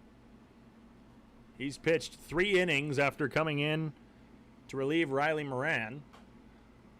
McClure rolls over one, but it's a high chopper foul into the outreaching hands of the bat boy for Sioux Falls, the younger Hoffpower. That's the last foul ball. It's going to be sponsored by Keg Chicken. Order it, eat it, crave it. Keg. McClure has the count even at 1-1 from Van Doren, who has pitched just 46 pitches through his 3 innings. He checks back at the dancing Hoffpower at second before throwing it to McClure, who rips one into right field. That's through for a base hit. Hoffpower gets the stop sign at third. Ninnis was throwing it. It was cut off. The throw now over to third. It gets away from Bachman. The throw was on point. It actually looked like if it had been caught, it would have hit Hoffpower. Instead, Hoffpower diving back looks like he might have gotten hurt. Bachman and Lane Hovde, the third base coach, are comforting him. Bachman giving him a little bit of a tap. Time is called as Zeph's going to be walking around. He's kind of playing with his right arm. Looks like it might be his elbow. Walker Bullington coming out now just to get his first baseman some time over at third. A base hit for Norris McClure starts up his hitting streak again. He has now gotten a hit in all but one of his Expedition League games this season, as there's going to be a mound visit for the Sasquatch. Jack Van Doren, 3 innings, is now being pulled. His final tally we'll get to you when we return from Karis Park. 1 out with the bases loaded in the bottom of the 8th inning. The go-ahead run on third. We'll see what the Sunfish can do when we return on the Sunfish Radio Network and the Sunfish live stream on YouTube.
Back on the Sunfish Radio Network and the Sunfish live stream on YouTube.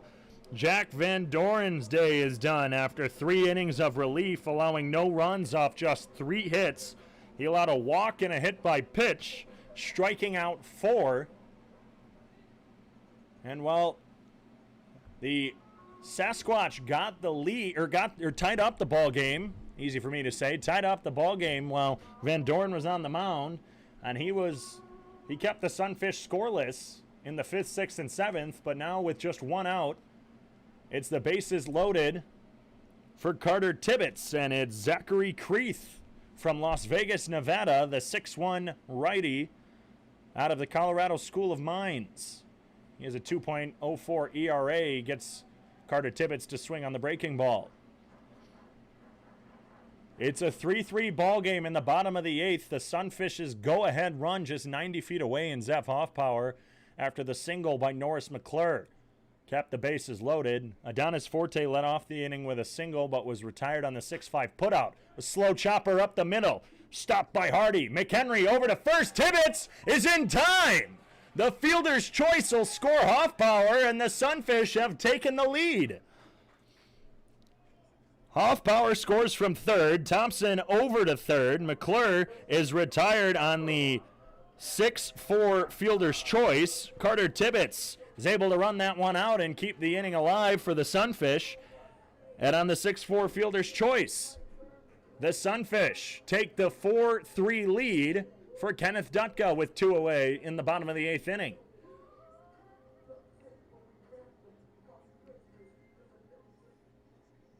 Tibbetts on first, Thompson on third. It's Kenneth Dutka, who's already driven in 2 today with his single back at the second, and at this point it's just insurance runs. He takes the first pitch high, but hooking foul out of play.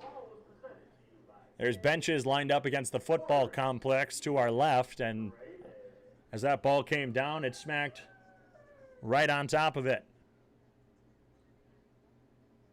3 runs off 7 hits, 2 errors. 4 runs now off 4 hits for the Sunfish. 3 of which have come in this inning. Tibbetts with a moderate lead at first. Doesn't go. Dutka swings on one, and it's high and deep to left field. Going back is Surratt at the wall. He makes the catch on the run at the warning track. Surratt saves the Sasquatch from surrendering a few more runs on the long fly ball to left field. But off the fielder's choice from Carter Tibbetts, the Sunfish score 1 off 3 hits, 1 error with 2 left on base. And now as we head to the top of the 9th inning, it's Austin Oblast looking to close this one out and get the Sunfish their 4th straight win.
Top of the 9th inning, the Sunfish now lead by 1. They had the bases loaded with 1 out, and Carter Tibbetts grounded into a fielder's choice, was able to run 1 out to first, and Zeph Hoffpower scores for the 3rd time today. And now the Sunfish face off against Hayden Driggs, Jacob Sanchez, and Gage Ninnis to try and close this one out on their 4th straight win. Driggs, 1 for 3. It was his single that helped score a couple runs. As the first pitch misses low and away, a good backhand by Carter Tibbetts.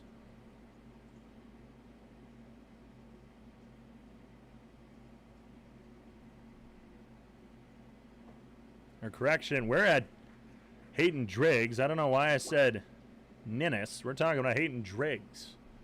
I don't know what I was looking at. I got a little bit confused myself. Strike hits. It's 1-1. Milwaukee Bucks trail by 12 to the Atlanta Hawks. Here comes Antetokounmpo. Finger roll goes in. It's now just a 10-point ball game.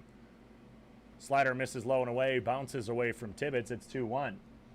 10:25 remaining in the 3rd quarter of Game 4. Milwaukee took the last one. on Sunday, looking to take a 2-game lead in the series with a 3-1 win in that Eastern Conference final. 2-1, drilled hard, high and deep to center field. Going back is Kenneth Dutka. He makes the catch, drifting backwards for out number 1.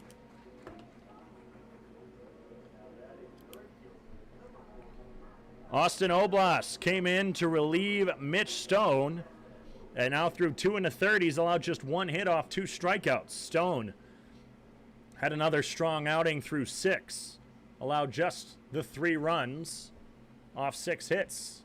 So Oblas deals a slider that just misses low to Jacob Sanchez.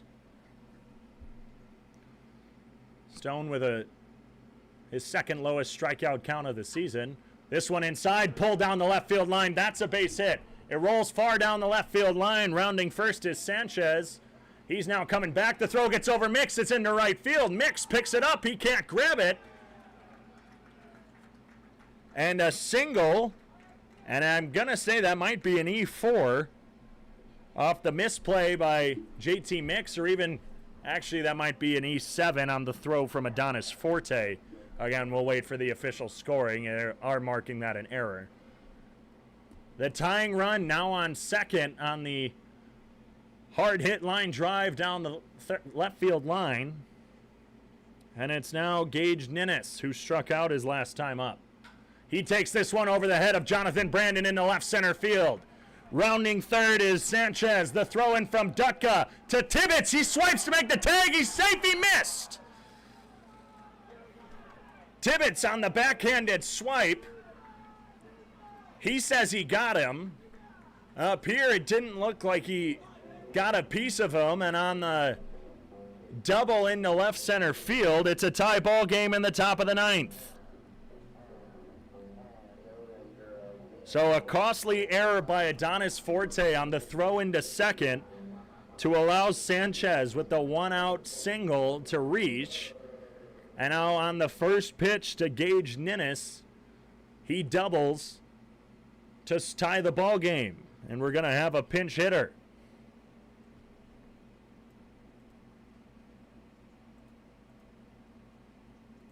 I'll get you who that is in just a moment.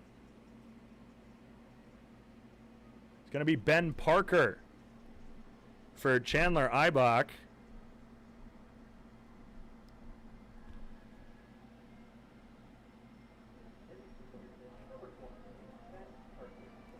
And with a tie ball game now, Ben Parker from Whitman University out of Los Altos, California, will try and drive in the go-ahead run that's out on second.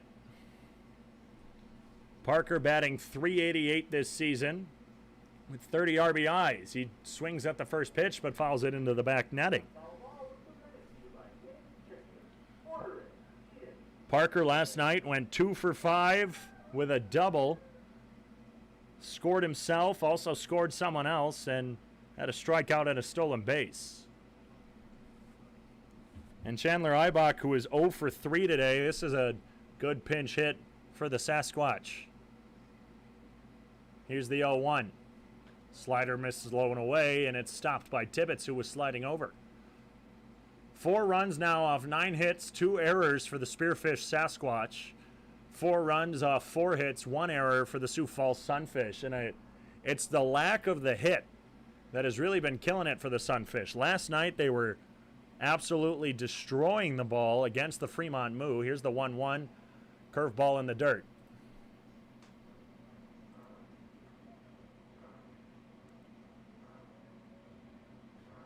It was in that game against the Moo that Sioux Falls would score their season-high 19 runs off 12 hits. Tonight they just have 4 runs off 4. Here's the 2-1. Drilled up the middle. That's going to be a base hit. Dutka plays it off the bounce. It gets off the end of his glove. Ninnis is going to score as Kenneth Dutka took the hard hop off the end of the glove. It was a hard hit ball right off the middle for Parker. And now, just like that, the Sasquatch have their first lead of the game. It'll be interesting to see if Dutka is given the error, as Tyler Olmstead's going to come out and talk to his pitcher. Theo Hardy will be the next hitter. He's 0 for 3 on the day. And they are giving an error there to Kenneth Dutka. Ninnis scores from second, the go-ahead run, and it's another late-inning comeback for the opposition against the Sunfish that have put them down. The Sunfish often get up early. They often get up early, kind of plateau through the middle, and well, allow a couple runs late that tends to blow some games for them. And that's exactly what they've done here. Walker, Bullington, and I talked earlier in the weekend about playing a full 9-inning game, and well, tonight the Sunfish have not done that. They took advantage of some costly walks for Spearfish early on, scoring 3, as a curveball is swung on and missed by Hardy. They scored 3 to the Spearfish 1 through 4 innings. And, well, they kind of just plateaued after that. They got the go-ahead in the 8th inning and just the 1. Here's the 0-1, pulled hard out of play. Wow. If that ball was any straighter, that would have gone straight over the 3-10 sign down the right field line. Hardy is down 0-2. Runner at first, 1 out here in the top of the 9th inning. The Sasquatch have already crossed 2 and taken their first lead of the game, 5-4. Curveball misses low and in, stopped by a sliding Tibbetts.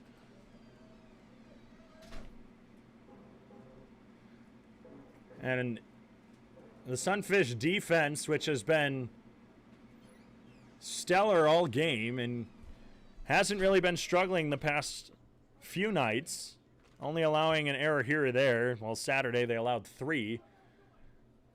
As Hardy fouls one off, it's still 1 ball, 2 strikes. Well, tonight, after going errorless through 8 innings, they allowed 2 errors here in the top of the 9th, and it's the 2 costliest errors. They have allowed 2 runs to cross and the Sasquatch to take the lead. Ground ball to Mix. Over to Brandon. Fire to first in time.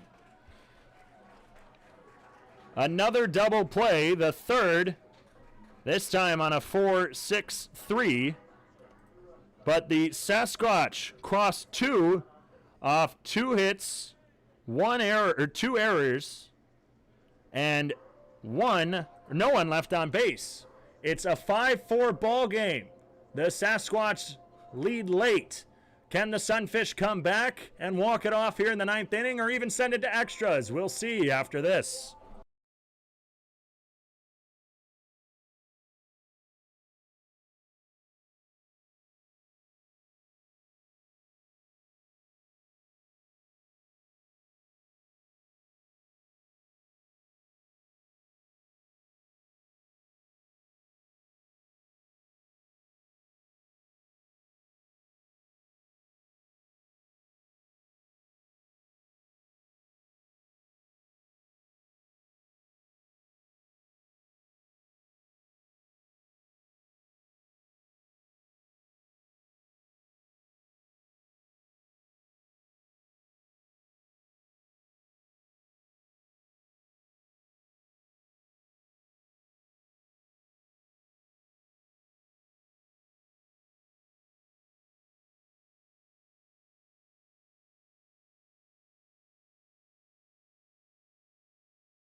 Ben Parker, who pinch hit there in the 9th inning and drove in a run on his single, is now out in center field.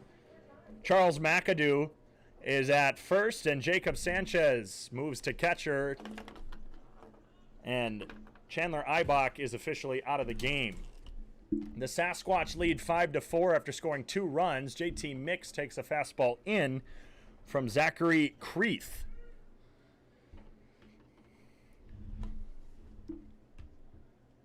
So the Sasquatch take a late game lead, their first of the game, scoring 2 in the top of the 9th in response to the Sunfish go-ahead 1. Mix a ground ball off the pitcher's mound. A diving stop by Hardy. The fire to first, not in time. JT Mix too speedy quick. A nice dive there, though, by Theo Hardy. Was drifting all the way to his left, dove behind second base to make the stop, popped up quickly. The throw just not in time. JT Mix just a bit too quick. That's his first hit in quite a while for JT. It's Jonathan Brandon, who's 0 for 3, was hit by a pitch his last time up. JT Mix ended his 0 for with that single, and we'll see if JB can do it himself. Jonathan Brandon was showing bunt, but takes a fastball instead on the outside corner. Giannis Antetokounmpo went down in the Bucks-Hawks game, and it is 69-54 Atlanta with 5 minutes remaining in the third quarter. It's a 5-4 ball game here at Karis Park. Runner at first. Go ahead run at the plate. Bunt shown again. Popped up down the first base line. Charging in is McAdoo. He's going to make the catch. Jonathan Brandon pops up, off the bunt for 1 out here in the bottom of the 9th inning. Cade Kalehu of Ahi, who has been held over with 3 flyouts across the outfield and a strikeout in the 5th inning. He's due for a hit. JT Mix, a speedy runner at first. On a ball hit deep, he can make it all the way over to third, even potentially score from first. Cade's got the power. First pitch, a slider. Nasty break on that one coming in. Hits for a strike. No swing from Cade, and, well, rightfully so. That looked like it was about to hit him on the left shoulder. Instead, it broke into the zone.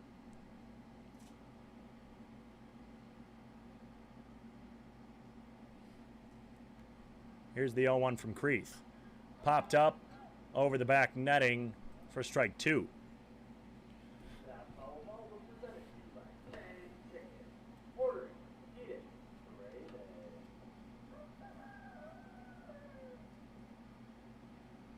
If the Sunfish do make it to extra innings, it'll make their 3rd appearance, most by any team in the Expedition League. They're 1-1 currently, having lost on a walk-off sac fly to the Whiskey Jacks early this season. The 0-2 grounded down the first base line, but foul into the glove of McAdoo.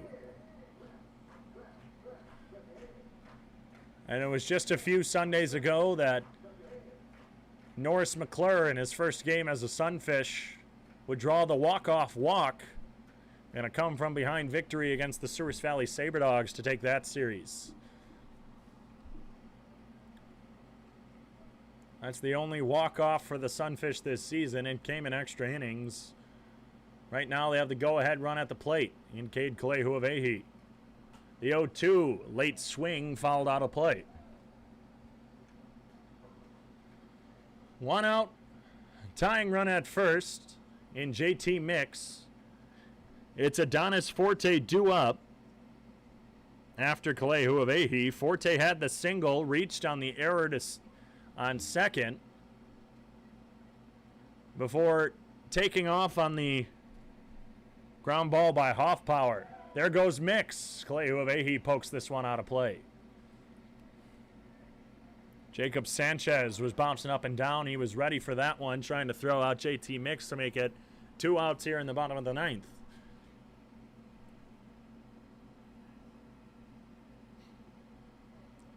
It was 2 costly errors for Sunfish outfielders, Adonis Forte and Kenneth Dutka. Allowed runners on and runners to score, and it was those 2 runs that put the Sasquatch ahead by 1. Kalehu of Ahi takes a breaking ball low. Sanchez can't pop up. He lost the ball, and JT Mix will swipe second. A runner in scoring position now for Sioux Falls. On the breaking ball that missed in the dirt low and away, Sanchez had the nice stop that prevented it from going. Mix was off anyway.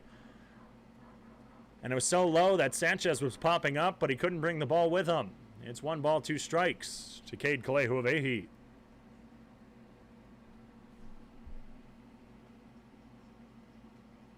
Here's the pitch. Swung on, foul to the back netting. Cade has been fouling one after another up. He's been driving up the pitch count of Creeth.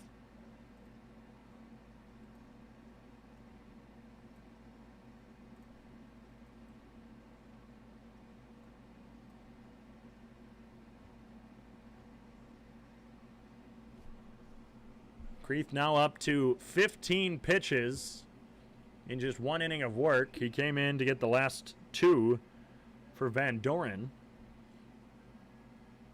13 strikes, only 2 balls. One of them to Cade Kalehuawehi. Fastball right down the middle, 87. Cade strikes out looking on the 8th pitch of the at-bat. And now with 2 outs, here in the bottom of the 9th inning, it's down to Adonis Forte. He had a home run on Father's Day with some assistance from some wind blowing out to right field, but since then he's been showing his power. Had a pair of doubles last night, and with no wind tonight, he takes a curveball on the outside corner. No wind. If he gets a hold of one, it'll be all him. He's got the tying run at second. A single into the outfield, into the middle outfield, will probably score Mix from second. He's speedy. And Forte himself could maybe get to second on the throw. Here's the 1-0. Swings through a fastball. Mix was getting a bit aggressive there out at second. His secondary lead brought him about a quarter to a third of the way down to third base. It's a 1-1 count now to Adonis.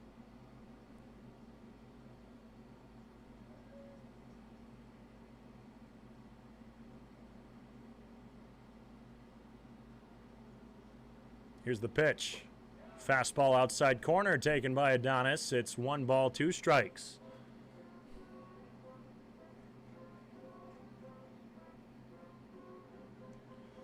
The Sunfish down to their last strike. It's a 5-4 ball game in the bottom of the 9th. 2 outs, runner on second. Forte marks the go-ahead. JT Mix at second marks the tie. Creeth delivers. Swung on and missed. Got him. 88 miles an hour on the fastball. Blown by Adonis Forte.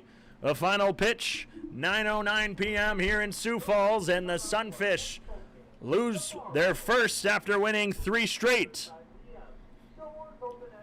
Your final game time, 2 hours and 32 minutes here from Sioux Falls. Your final score. The Spearfish Sasquatch had 5 runs off 10 hits, 2 errors. They just left 4 on base throughout that game. And the Sioux Falls Sunfish have 4 runs off 5 hits, 2 errors, with 2, 4, 5, 7, 8 left on base. Your winning pitcher will be Zachary Creeth. He came in and closed out that game, and it was when he was on that the Sasquatch would score 2 in the top of the 9th inning. Your losing pitcher, unfortunately, Austin Oblas, who, well, he pitched very well. 3 innings of relief, 4 hits, allowed 2 runs, only 1 of them was earned, no walks and 2 strikeouts.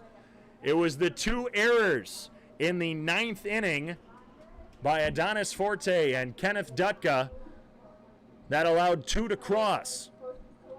And it was those 2 runs that gave the Sasquatch their first and only lead of the game that ended up giving them the win. 5-4 your final score from Karis Park in Game 1 of this 3-game series between the Sunfish and the Sasquatch. Game 2 will be tomorrow here from Karras Park. Same bat time, same bat channel. Sioux Falls Sunfish Radio Network and the live stream on YouTube First pitch, 6:35. You'll hear me, David Coyer, on the call. Once again, your final score from Karis Park. The Spearfish Sasquatch, 5 runs on 10 hits, 2 errors, 4 left on base. And the Sioux Falls Sunfish taking advantage of the walk again, but not able to get some runs across where they need it.